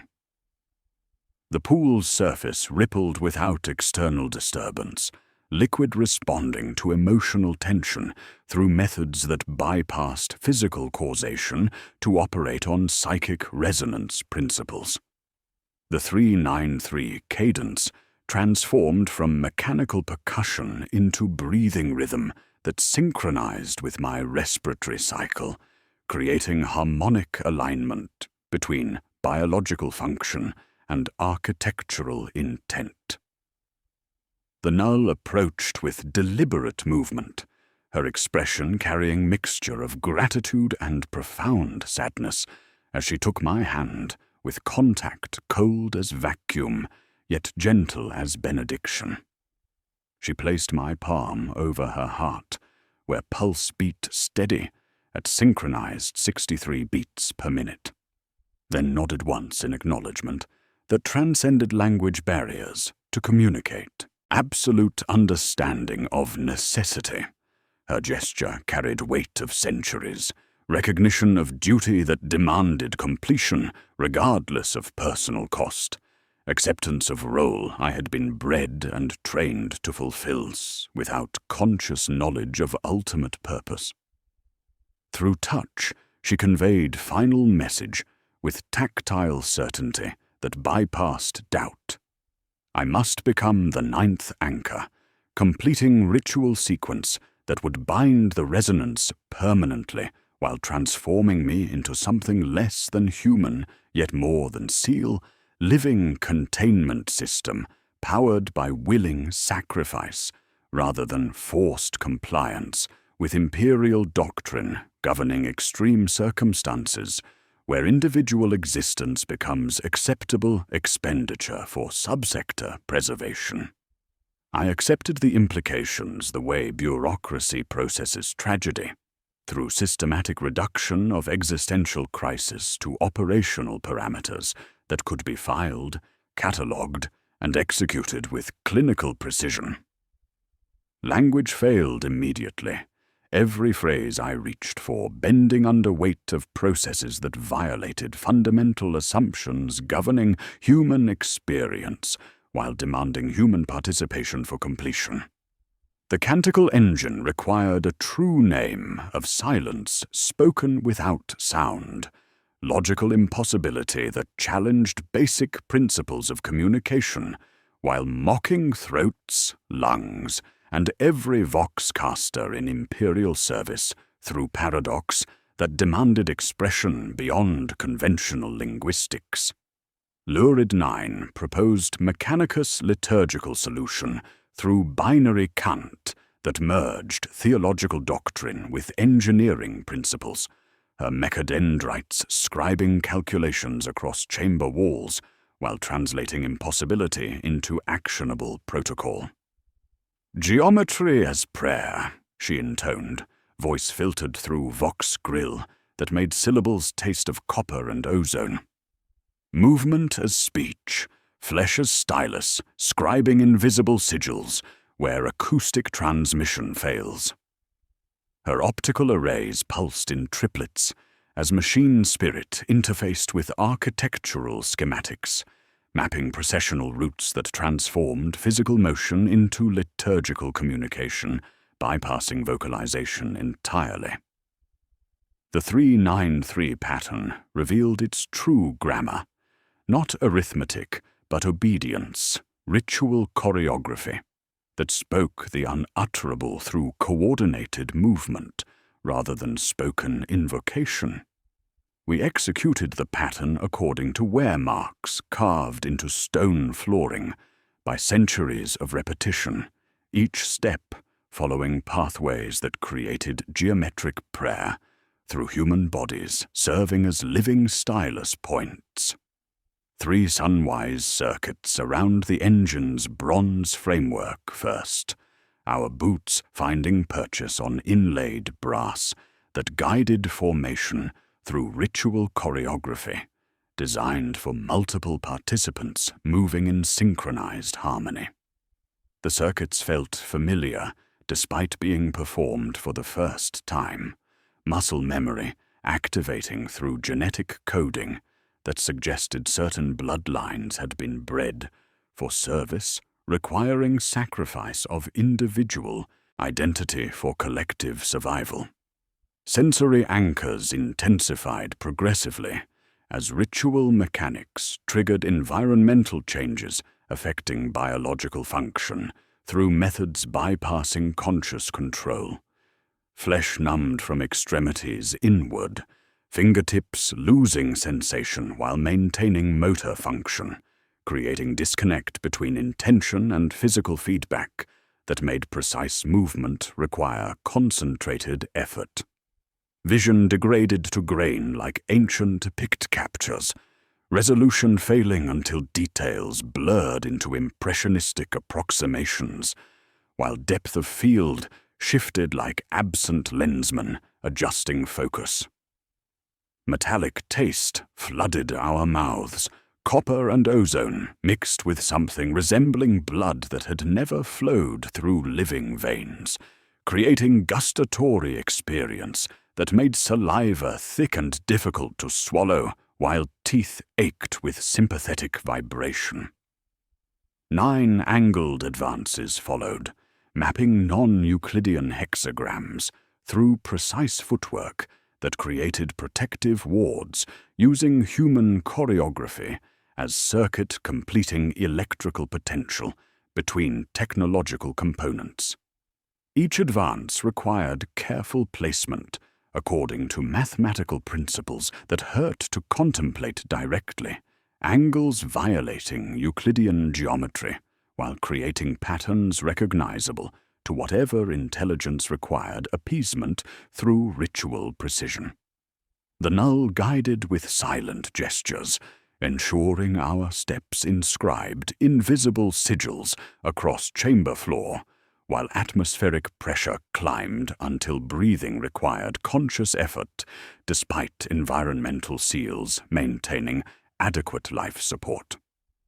Scion Voss removed his helmet when atmospheric pressure overwhelmed suit capacity, seeking direct oxygen intake through emergency protocols.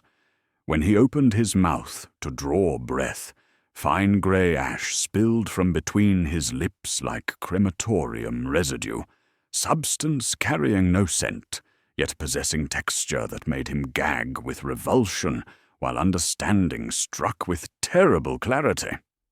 He knelt without prompting, and completed the missing central ward stroke on Lurid Nine's shutdown hexagram, using bloody finger drawn from his own bitten lip, crimson mixing with ash to create final sigil that bound ritual pattern into active configuration.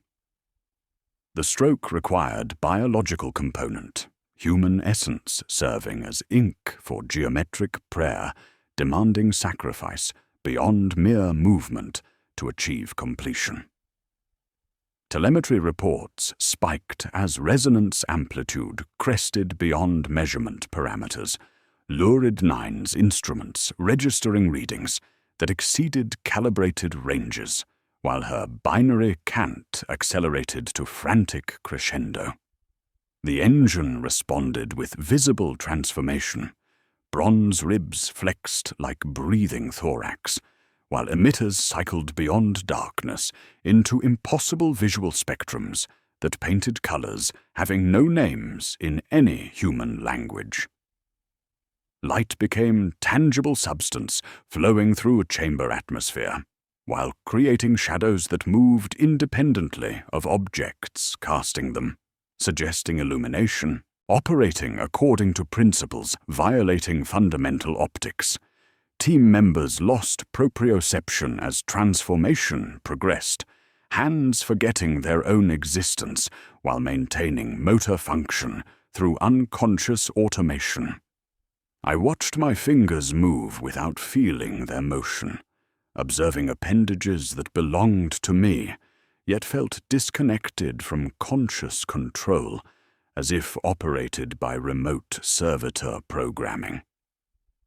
The 393 motif shifted meaning from mechanical counting to surrender cadence, step, step, step becoming give, give, give, rhythmic pattern, guiding breathing and heartbeat toward synchronization with architectural intent rather than individual biological requirements. Crystalline formations pulsed in harmony with our movements, growing more complex with each ritual step, while incorporating geometric patterns that mirrored our choreographed positions throughout the chamber. The crystals responded to human motion with visible enthusiasm, their branching forms creating architectural elements suggesting symbiotic relationship between biological participants and technological systems requiring organic components for proper function. Each genuflection triggered growth spurts that added structural complexity, transforming chamber walls into a hybrid organism that breathed with our rhythm, while absorbing ambient light to radiate inner luminescence, feeding on the very concept of darkness. 3 genuflections to the pool concluded the sequence, each participant kneeling at specific positions, marked by worn depressions in stone, while facing the mirror black surface that had absorbed light without reflection throughout our descent. As I approached for final genuflection, the liquid surface rippled without external disturbance, responding to ritual progression through methods transcending physical causation. The pool began reflecting the entire chamber with photographic precision. Engine, crystals, team members, architectural details reproduced with impossible clarity while maintaining perfect stillness that ate the idea of ripple. Every element appeared in reflection, except my position, where human silhouette should exist, but showed instead as whole that observed back with alien intelligence. The void-shaped aperture possessed depth without dimension, absence that suggested presence of something vast and patient, examining our reality, while promising transformation that would preserve subsector at cost of individual existence. Through the tear in reflected reality, I felt ancient hunger that understood silence, not as lack of sound, but as presence unto itself, recognition of purpose that had been waiting for completion since my recruitment into the Ordo Hereticus. The whole watched with terrible patience, and I understood that stepping forward would complete more than ritual. It would complete me into something less than human, yet more than seal, living anchor for cosmic silence that threatened to consume everything I had sworn to protect. Architecture reconfigured around us with malevolent precision, corridors rotating 90 degrees within themselves, while stone passages twisted through impossible angles that violated fundamental geometry, yet maintained structural integrity through methods bypassing conventional engineering principles. Walls that had extended northward now led downward without changing their apparent orientation, creating spatial maze where direction became relative concept rather than fixed reference point. Lurid Nine's sensor sweeps mapped spaces existing only as probability clouds, volumetric glyphs hovering in her holo display like phosphorescent fog. Areas that might contain matter depending on observer position and measurement methodology, creating quantum uncertainty applied to macro-scale architecture that made navigation require constant recalibrations of basic assumptions governing three-dimensional movement. The Null approached with deliberate precision, her expression carrying weight of millennia, while she placed both palms against my temples, with contact cold as vacuum, yet grounding in its tactile certainty. Through touch, ancient memories flooded my consciousness, not my own, but hers, preserved in genetic coding through generations of Silent Sisters, who maintained vigil over processes requiring theological erasure for participant protection. I saw women in gold-scarred armor, blocking corridors with disciplined formation, forming living bulwark with crossed blades, while their choir stepped toward the mirror-black pool one by one, each volunteer moving with serene acceptance toward transformation that promised salvation for billions at cost of individual existence. They sang soundlessly as they submerged, mouths closed, throats slack, their song consisting of posture, sequence, obedience, voices creating harmonic patterns that registered on no acoustic equipment, yet generated subsonic frequencies that made reality more stable through their sacrifice.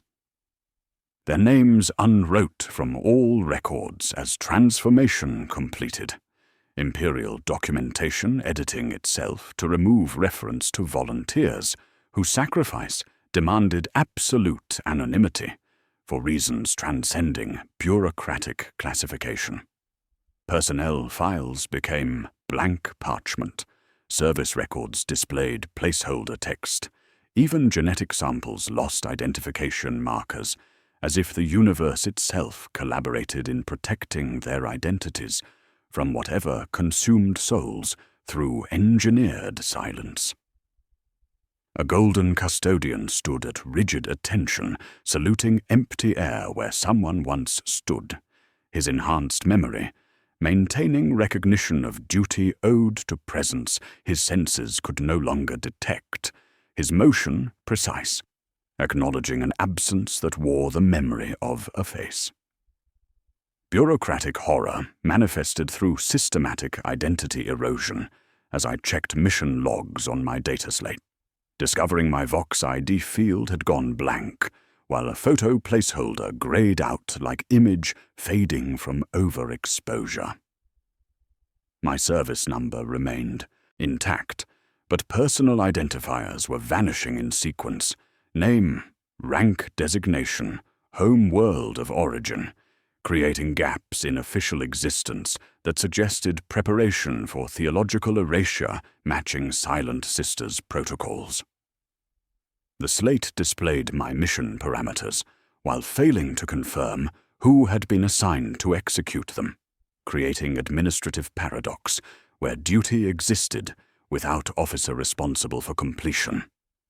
Authorization sigil refused to resolve, the report recognizing my sentences, but not me, as if the ledger accepted handwriting while rejecting author.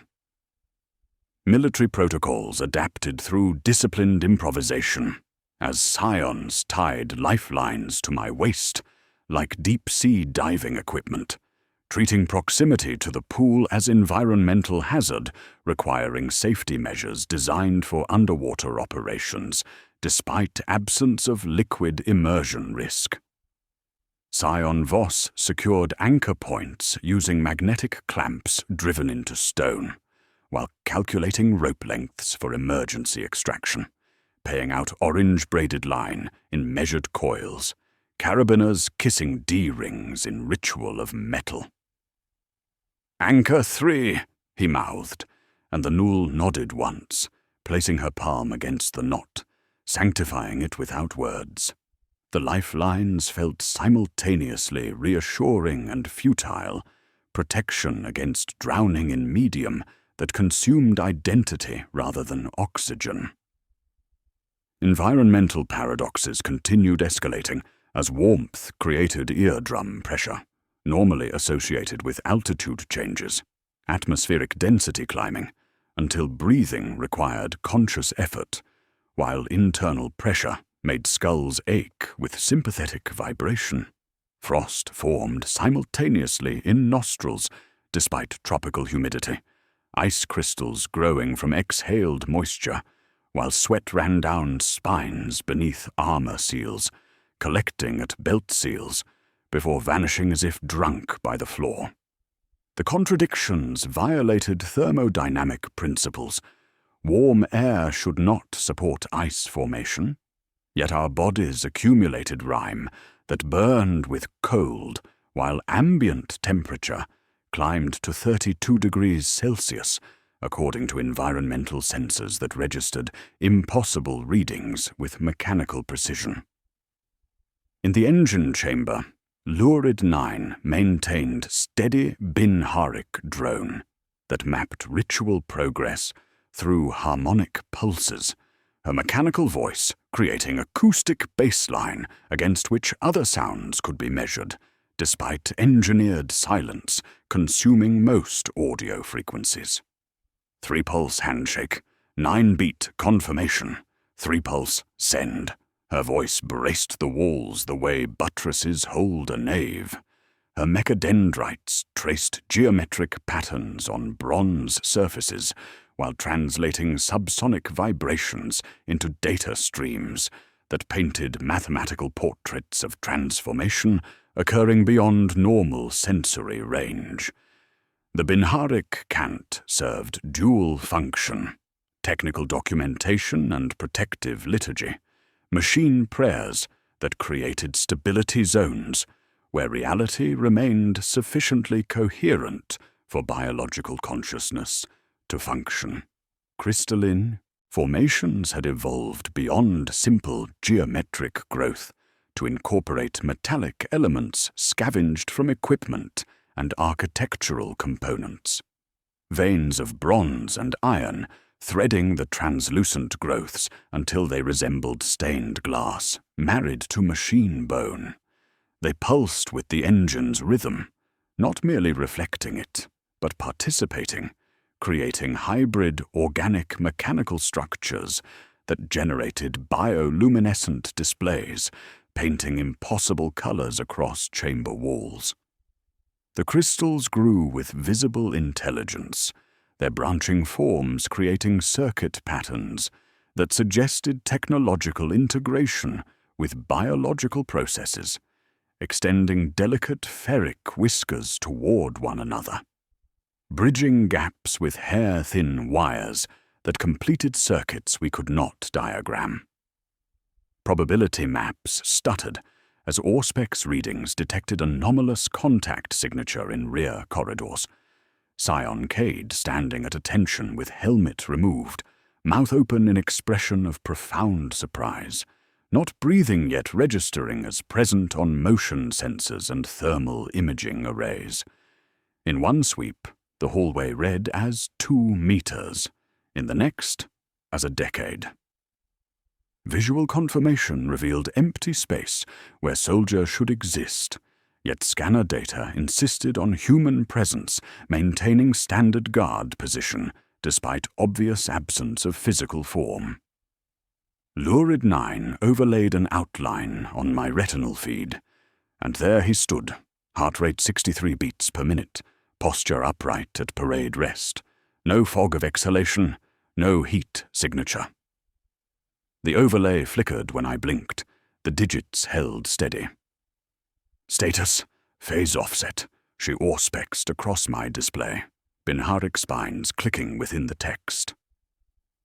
Through careful analysis of scanner data compared with visual evidence, terrible understanding emerged with the force of an administrative memo slid under a door at midnight, unasked for and undeniable. The missing personnel hadn't disappeared through conventional means, but had transformed into something existing between states of being, maintaining duty assignments while losing physical coherence. They served as guards, guides, and witnesses operating in quantum superposition that allowed presence without substance, consciousness without corporeal anchor. Cade remained at his post, because transformation preserved essential function while editing unnecessary elements like breathing, heartbeat, and material existence from operational parameters. Our lost had not gone. They had been translated, held between ticks of the chronometer, carried as probability inside the catacombs' lungs. They were not here or absent. They were the ore. We weren't losing team members to enemy action, but gaining converts to whatever force required human components for proper function. Personnel transforming from Imperial servants into elements of cosmic mechanism that promised protection for billions at cost of individual reality, creating army of volunteers who served by ceasing to exist while maintaining perfect discipline through states of being that violated fundamental assumptions governing life, death, and everything between them. The core sanctum called through the velvet black pool with subsonic pressure that bypassed hearing to speak directly to bone marrow. Invitation that made teeth ache with sympathetic vibration while promising completion of duty that had waited millennia for proper volunteer. We comprehended the price through military calculation that reduced existential horror to operational parameters. One must serve as ninth anchor, living null vector carrying resonance out of circulation, bound within sealed sarcophagus designed for geological containment where neither light nor sound could penetrate barriers required to prevent subsector-wide contamination spread. The arithmetic was brutal in its simplicity. One life measured against 47 inhabited worlds. Individual existence weighed against billions of souls whose continued survival demanded sacrifice they would never acknowledge or understand. The Null offered herself first, with gesture combining profound courage and desperate hope, approaching the pool's edge with steady stride that spoke of millennia, preparing for sacrifice that would complete her sister's failed mission. When she extended one hand toward liquid surface, her skin scorched instantly from harmonic incompatibility, cellular damage occurring as her null aura created violent interference patterns with the pool's specific resonance frequency, flesh blistering while she recoiled with expression of profound loss. Her genetic coding, bred specifically for traditional pariah service, proved insufficient for tasks requiring different harmonic signature than Silent Sisters training provided. She signed wrong frequency in battle cant, while understanding that centuries of preparation had been inadequate for completion, requiring compatibility she could not provide. Lurid 9 recited containment protocols, with hollow eyes that reflected Chamber's bioluminescent displays, her voice carrying mechanical precision, devoid of emotional inflection, while reducing human sacrifice to technical specifications. Iron sarcophagus, 3-meter thickness minimum. Lead lining, molecular-grade seal integrity. Noospheric isolation, preventing data spirit contamination through triple-walled void field generators. No astropathic range, no vox capability. No sensory input beyond autonomous life support, maintaining biological function at minimum sustainable parameters. Her mechadendrites traced architectural schematics while calculating structural requirements for containment system designed to last geological ages without maintenance, prison that would preserve its occupant while preventing escape through any conceivable method. I viewed my choices as bureaucratic forms requiring signature, transforming existential decision into administrative procedure that felt familiar after decades of service involving sacrifice of personal preference for operational necessity. Recording. Confessional briefing for future investigators. My voice remained steady despite atmospheric pressure that made speaking difficult. Interrogator Vesper Hale. Final log. Cause identified. Choir shattered. Engine inverted. Resonance predatory. 9th anchor required. I assume the role. Recommend immediate orbital bombardment if containment fails. Advise against personnel recovery attempts. Mark coordinates. Never return. The tone achieved ritualistic acceptance, fatalism tempered with terrible tenderness for duty, that demanded everything while promising nothing except protection for those who would never know the price paid. Military details continued through disciplined habit, as Scion Voss counted remaining bolt shells with practiced precision. 24 standard, 4 crack, 2 inferno rounds, while disengaging safeties with smooth clicks that produced no audible sound in the chamber's engineered silence. Extraction routes were plotted on Lurid 9's slate, despite understanding that standard tactical procedures had become meaningless in environment where reality operated according to principles violating fundamental assumptions governing conventional warfare. Equipment checks felt like funeral rites, final acknowledgement of tools that had served faithfully through campaigns that seemed distant as childhood memories, removing my gorget exposed latent frost marks on clavicle. Subcutaneous patterns resembling broken sigils that had remained dormant beneath skin until proximity to the pool activated genetic coding bred for service I had never understood. The marks traced hexagrammatic wards with missing central strokes, protective patterns incomplete by design rather than accident, suggesting bloodline modification spanning generations, where each ancestor contributed genetic elements required for harmonic resonance that could complete the broken choir where others had failed. My body had been prepared for this moment through breeding programs I had never suspected, compatibility written into cellular structure through imperial foresight that planned for contingencies across geological timescales. The Null approached with deliberate movement, pressing her forehead against mine in contact that conveyed absolute understanding, transcending language barriers. Through touch cold as vacuum, yet gentle as benediction, she communicated silent vow that my sacrifice would not be forgotten, despite theological erasure required for participant protection. Her null aura created sphere of stability, where thoughts remained clear despite environmental pressure. Final gift of clarity before transformation that would preserve subsector while consuming individual identity, in service to humanity's survival across inhabited space.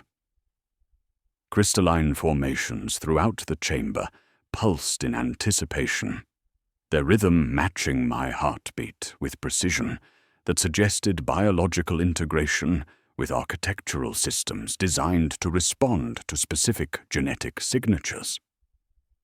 The crystals grew brighter as decision approached, reaching toward each other with delicate tendrils that completed circuits channeling transformation energy through technological systems requiring organic components for proper function. They extended ferric whiskers that knitted into filigree around the engine's bronze framework, hybrid veins braiding through growth like organ stops being tuned for final performance.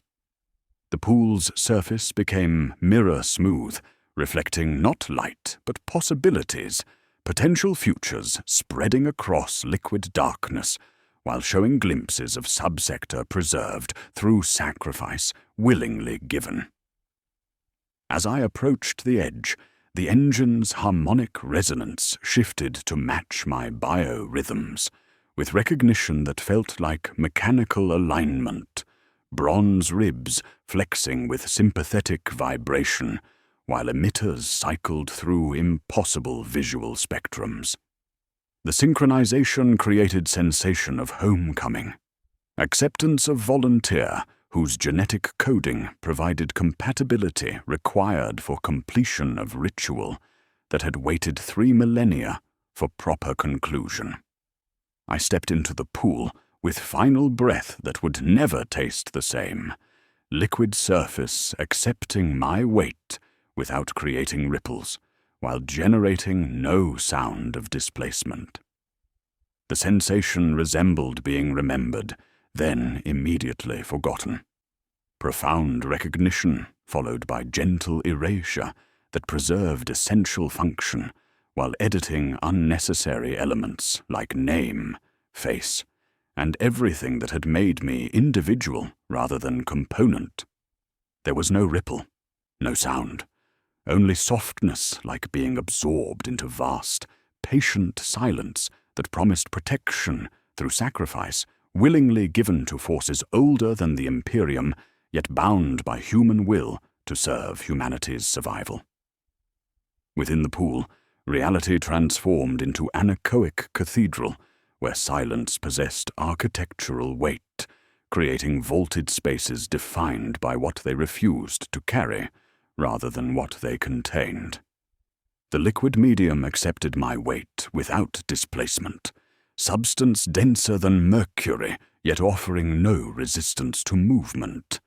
A bureaucratic paradox where physics operated according to principles that predated imperial understanding, while maintaining structural integrity through methods bypassing conventional geometry.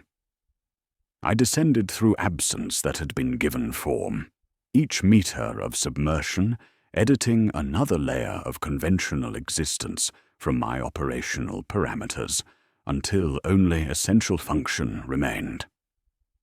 The canticle engine completed its sequence with cascading 393 pulses that traveled through bronze framework into consciousness like tuning forks struck in perfect harmony.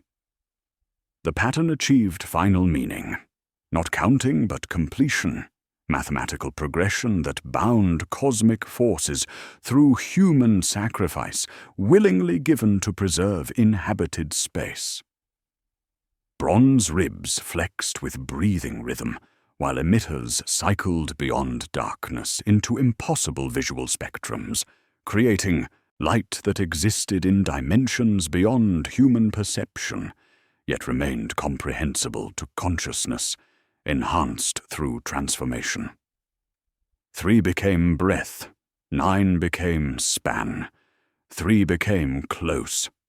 The arithmetic of surrender written in frequencies that made reality more stable through their completion.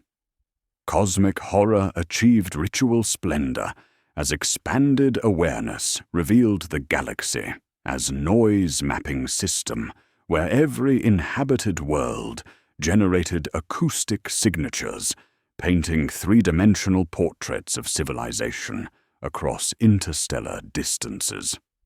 The Great Rift appeared as shrieking wound, torn through reality's fabric, its psychic emanations creating discordant harmonics that threatened to overwhelm protective barriers maintained by astropathic networks operating at maximum capacity. Old choir harmonics frayed across space like broken guitar strings, their protective resonance degrading into cacophony that allowed predatory forces to seep through gaps in humanity's psychic defenses while consuming communication networks with systematic hunger that grew stronger through acoustic consumption. Then, perfect quiet descended like benediction. Not absence of sound, but its consummation, absolute silence that possessed weight and substance while creating sphere of protection expanding outward from my position at exponential rate.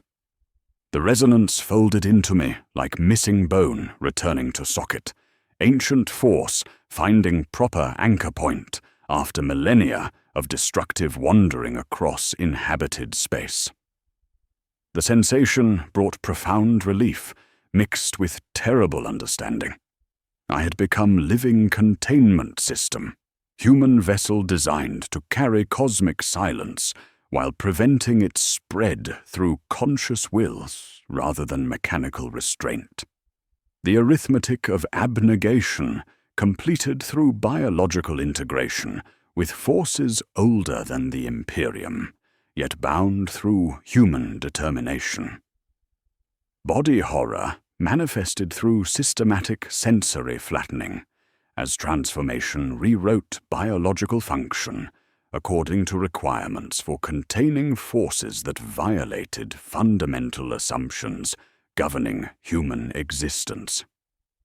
Senses compressed into single input stream that processed information without emotional interpretation, creating clinical awareness devoid of subjective experience while maintaining analytical capability necessary for monitoring containment integrity across geological timescales.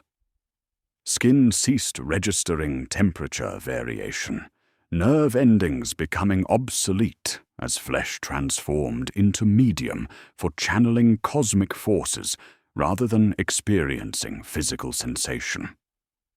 Breath became conceptual rather than physical process, the bureaucracy of lungs continuing without air, ribs expanding in remembered rhythm, while consciousness acknowledged respiratory necessity through methods bypassing biological mechanisms that had become irrelevant to enhanced existence.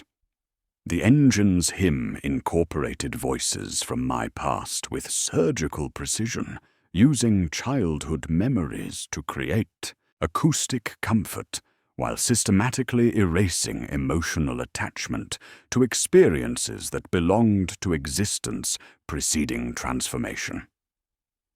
Inquisitor Talwyn's voice blended with my mother's whispered lullabies, their familiar tones blurring into bland hush that provided psychological stability during transition from individual consciousness to component of cosmic mechanism. The voices offered reassurance while acknowledging sacrifice. Easy now, boy. Be brave, Vesper. Emperor protects, each syllable diluting to breath, then intent, then nothing I could call sound, creating auditory environment that eased transformation through recognition of service, freely given rather than imposed through external force.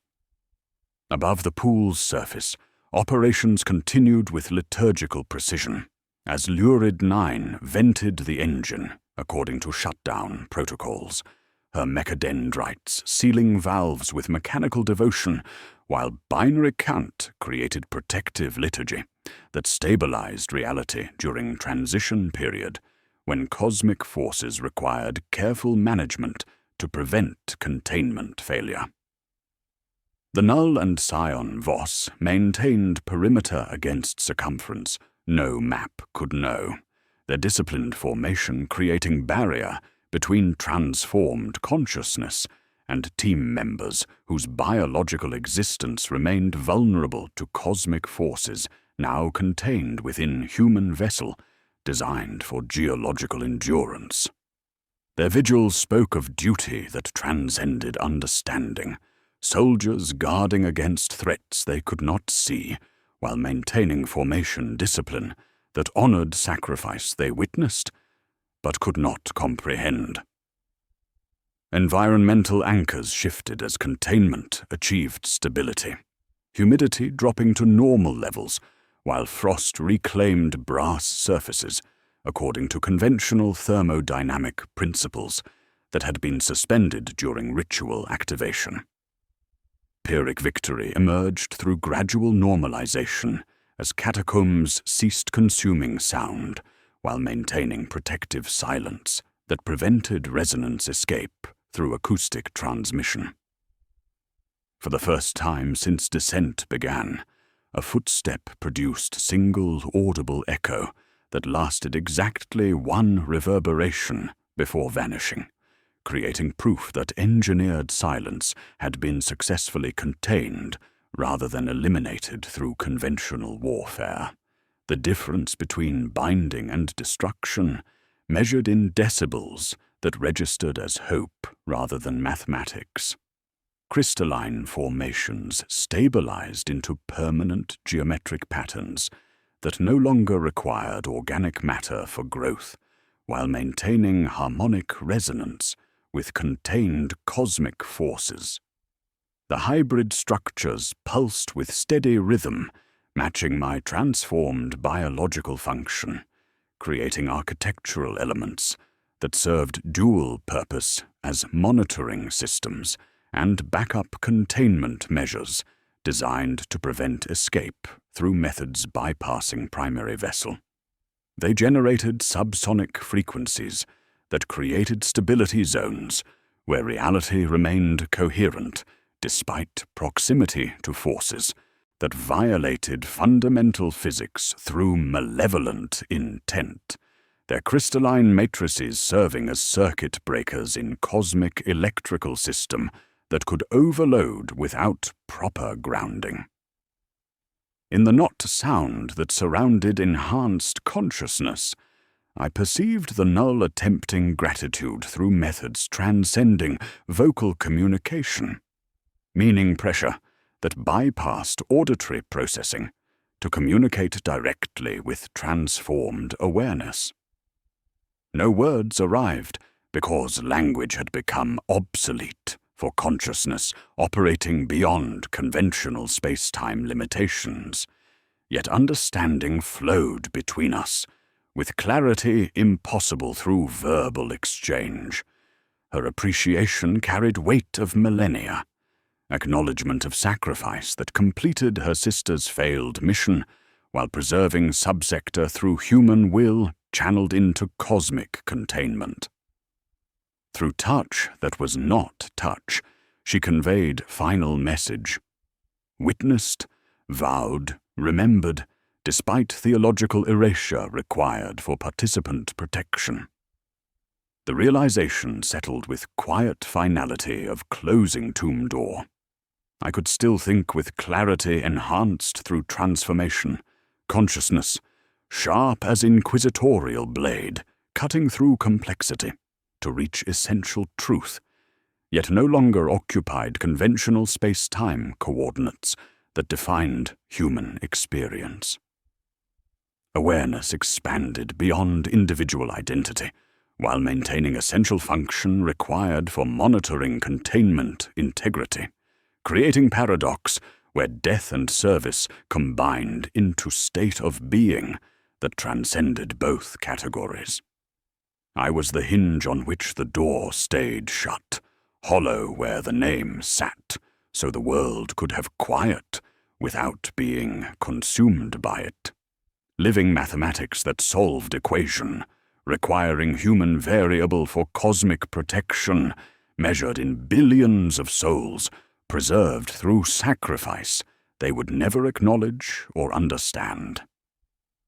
Exfiltration proceeded under disciplined silence that felt different from the engineered quiet we had endured, natural absence of vocalization rather than predatory consumption of acoustic energy, creating atmosphere where footsteps produced audible echoes without being devoured by hungry emptiness. Lurid 9 triggered self-seal protocols with mechanical precision, her mechadendrites interfacing with vault door systems, while binary Kant created shutdown liturgy that stabilized reality during transition from active containment to transport configuration. Massive adamantium barriers descended like metallic eyelids, their overlapping hexagrammatic plates sealing chambers where cosmic forces had been bound through human sacrifice, while creating multiple redundant barriers designed to prevent escape through dimensional breach or temporal displacement. They transported me within heavy containment sarcophagus, according to specifications calculated for geological endurance. Iron framework, 3 meters thick, surrounded by lead lining, that blocked all electromagnetic radiation while creating noospherically dead zone, where data spirits could not penetrate barriers designed to prevent contamination through technological infection. The sarcophagus weighed 14 tons, despite internal volume optimized for single human occupant, its mass distributed through gravitic suspension systems that made transport possible while maintaining structural integrity required for permanent interment. Within this sealed chamber, I remained conscious but empty, awareness sharp as inquisitorial blade, yet occupying space between existence and absence, monitoring containment integrity, while experiencing reality through methods that bypassed conventional sensory input to operate on principles predating imperial understanding of consciousness itself. From within my iron tomb, I perceived orbital vox traffic becoming threadbare as cutter remit of penance reported sectors experiencing sudden total silence when astropaths attempted to think my name, not whispered, not spoken, but merely conceived as conceptual referent. The effect proved immediate and catastrophic, psychers entering cataleptic states while their minds recoiled from concept that had been surgically excised from normal reality.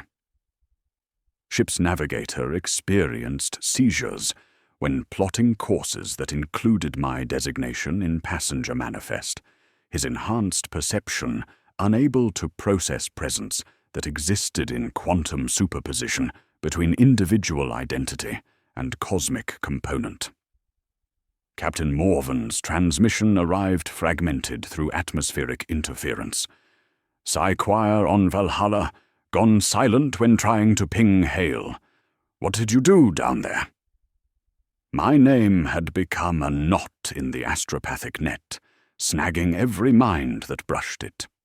The decision point crystallized with military precision as available options reduced to binary choice requiring immediate resolution, despite incomplete intelligence regarding probable outcomes.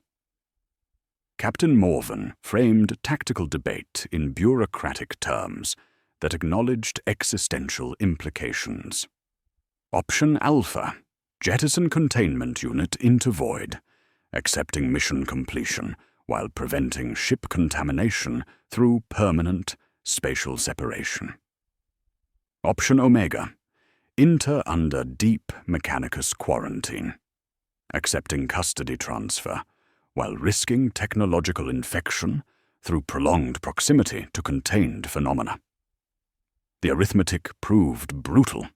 Individual sacrifice measured against crew survival, duty balanced against pragmatic necessity, governing void operations where margin for error approached zero tolerance.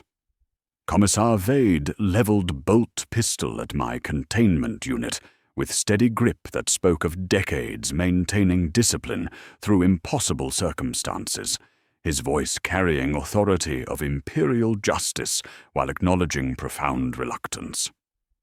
Ordnance 99. Gamma. Contained anomalies exceeding classification parameters. Require immediate void disposal to prevent systemic contamination. The Null interposed herself between weapon and sarcophagus with movement that promised absolute violence, her eyes reflecting chambers' bioluminescent displays while conveying threat of annihilation for anyone attempting to harm the volunteer, whose sacrifice preserved subsector through willing service. Military tension escalated as bolt shell counts decreased through chamber checks, discipline maintaining formation while loyalties divided between competing interpretations of duty that demanded contradictory responses to unprecedented situation. Macro complications emerged through Auspex detection of Astartes, strike cruiser, pinging high orbit with unknown assignment, massive vessel appearing without advance notification, while broadcasting identification codes that registered as authentic despite absence from scheduled patrol routes. The Space Marine presence added jurisdictional pressure to situation already complicated by competing interpretations of imperial authority governing anomalous phenomena. Bureaucratic conflict manifested as inquisitorial seals clashed across Auspex displays, contested custody creating administrative warfare, where competing authorities demanded recognition of precedents while cosmic forces waited patiently for human indecision to create containment failure through organizational incompetence. Throughout the ship, crystalline formations began manifesting wherever my sarcophagus passed during transport operations, their geometric patterns creating harmonic resonance trails that marked passage through corridors, while generating subsonic frequencies that made crew members experience disorientation and temporal displacement. The crystals grew from deck plating and bulkhead surfaces with visible hunger, reaching toward my containment unit while creating hybrid organic mechanical structures that suggested symbiotic relationship between contained forces and technological systems.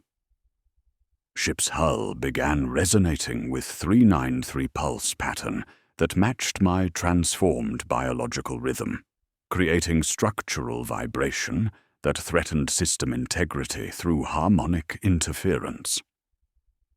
The strike cruiser's identity dissolved into mathematical abstraction as its identification transponders broadcast 393 pulse patterns instead of standard imperial codes, massive vessel becoming extension of cosmic mechanism rather than independent military asset. Through ship's Vox system, Captain Morven spoke with unmoving lips, while his voice carried weight of authority that transcended individual will. Make your choice. Now, the words arrived like stones dropped into still water, creating ripples that affected every crew member simultaneously, while conveying urgency that bypassed conscious thought to operate directly on autonomic nervous system responses. From within my containment, I perceived the terrible truth emerging through careful analysis of environmental changes occurring throughout the ship. My influence spread beyond physical barriers, affecting anyone who acknowledged my existence through direct contact or administrative recognition. Personnel who read mission logs experienced identity erosion similar to my own transformation, their names fading from documentation while consciousness remained intact yet displaced from conventional reality. The containment had been successful in binding cosmic forces, but proximity to contained phenomena created secondary effects that threatened to transform entire crew into components of expanded mechanism designed to preserve humanity through methods that violated fundamental assumptions governing individual existence. The contagion was recognition itself. Knowing becomes contact. Acknowledgement carries the silence. And every mind that brushes my name becomes another anchor point in an expanding network of engineered quiet that promises protection through sacrifice willingly given to forces older than the Imperium, yet bound by human will to serve humanity's survival across inhabited space. Aftermath unfolded through clinical ritual documentation that reduced cosmic horror to administrative necessity, transforming existential crisis into bureaucratic procedure, requiring precise classification for Imperial records management.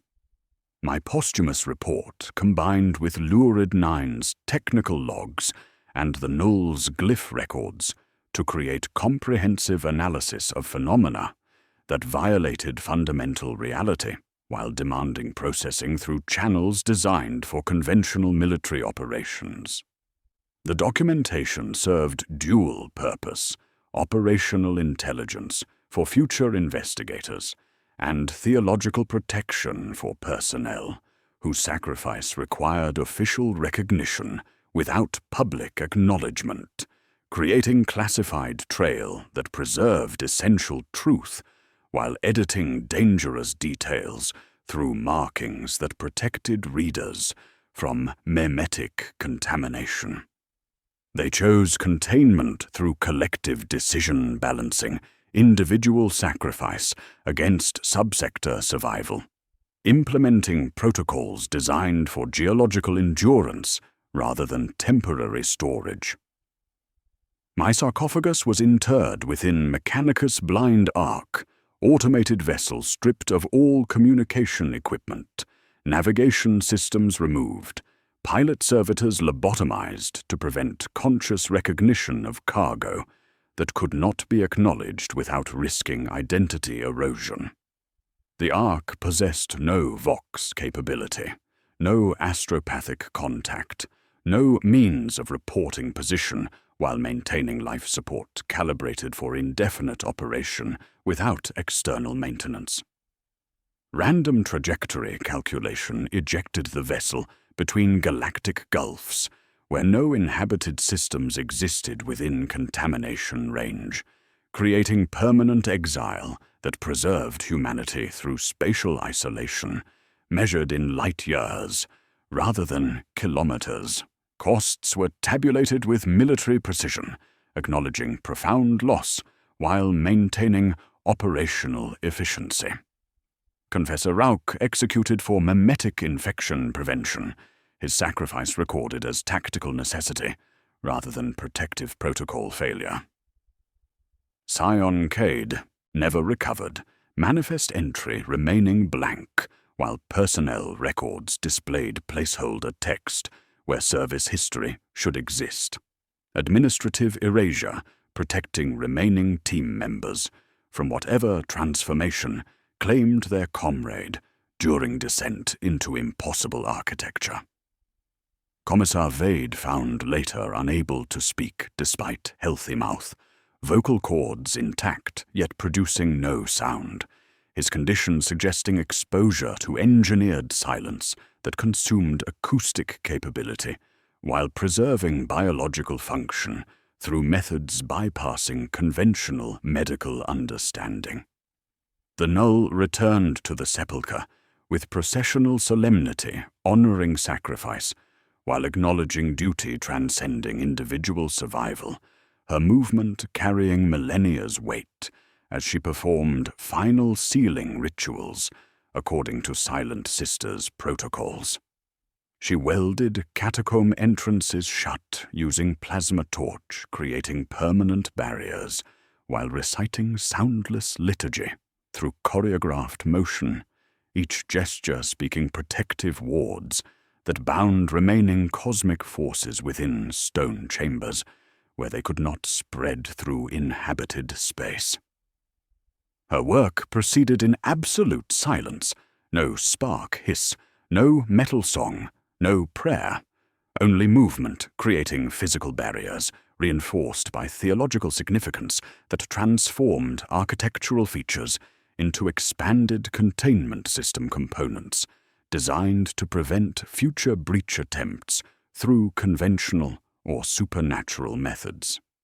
The Inquisition stamped containment decree, with authority transcending normal classification levels, creating document existing outside standard filing systems, while carrying imperial seal commanding absolute obedience from all personnel regardless of rank or organizational affiliation.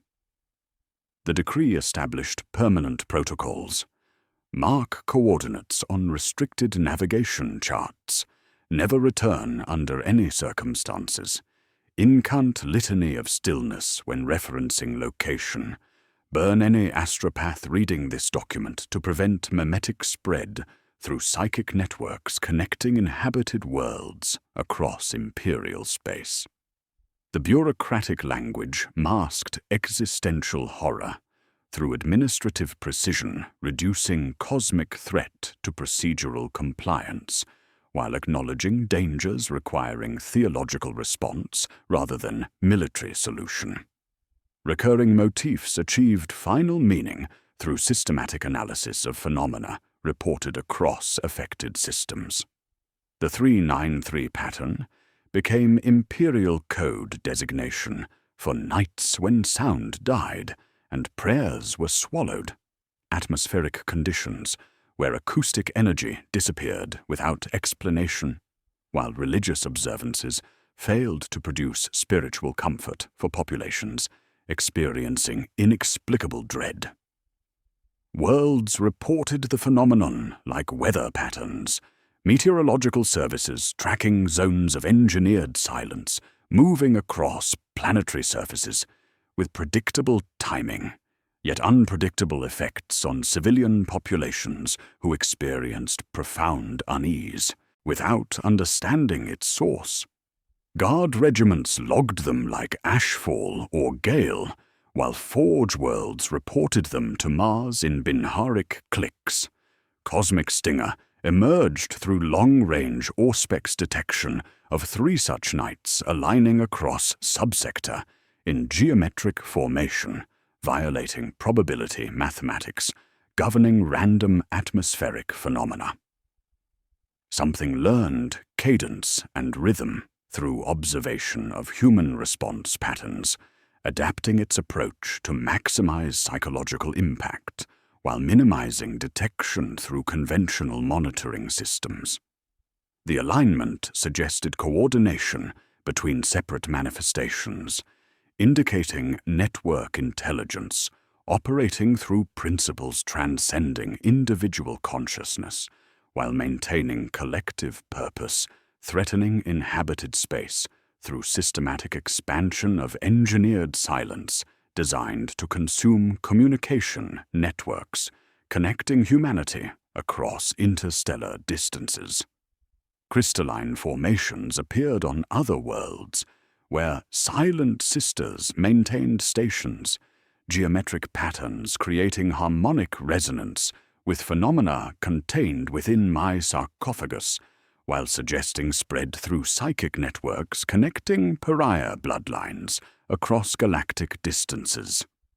The crystals manifested in sisterhood sanctuaries, growing from consecrated ground while generating subsonic frequencies, making personnel experience temporal displacement and identity erosion, similar to effects documented during Charon 9 investigation.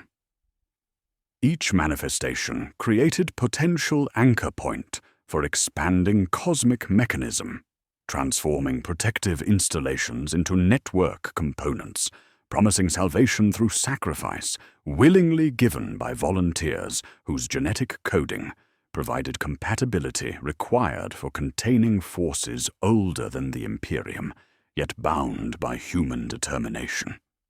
Within my sarcophagus, sightless and soundless, I opened eyes into perfect blackness, possessing depth beyond physical dimension, while maintaining awareness sharp as inquisitorial blade, cutting through cosmic complexity to reach essential truth. My mouth formed final litany without producing sound, words existing as concept rather than acoustic phenomenon. Be still.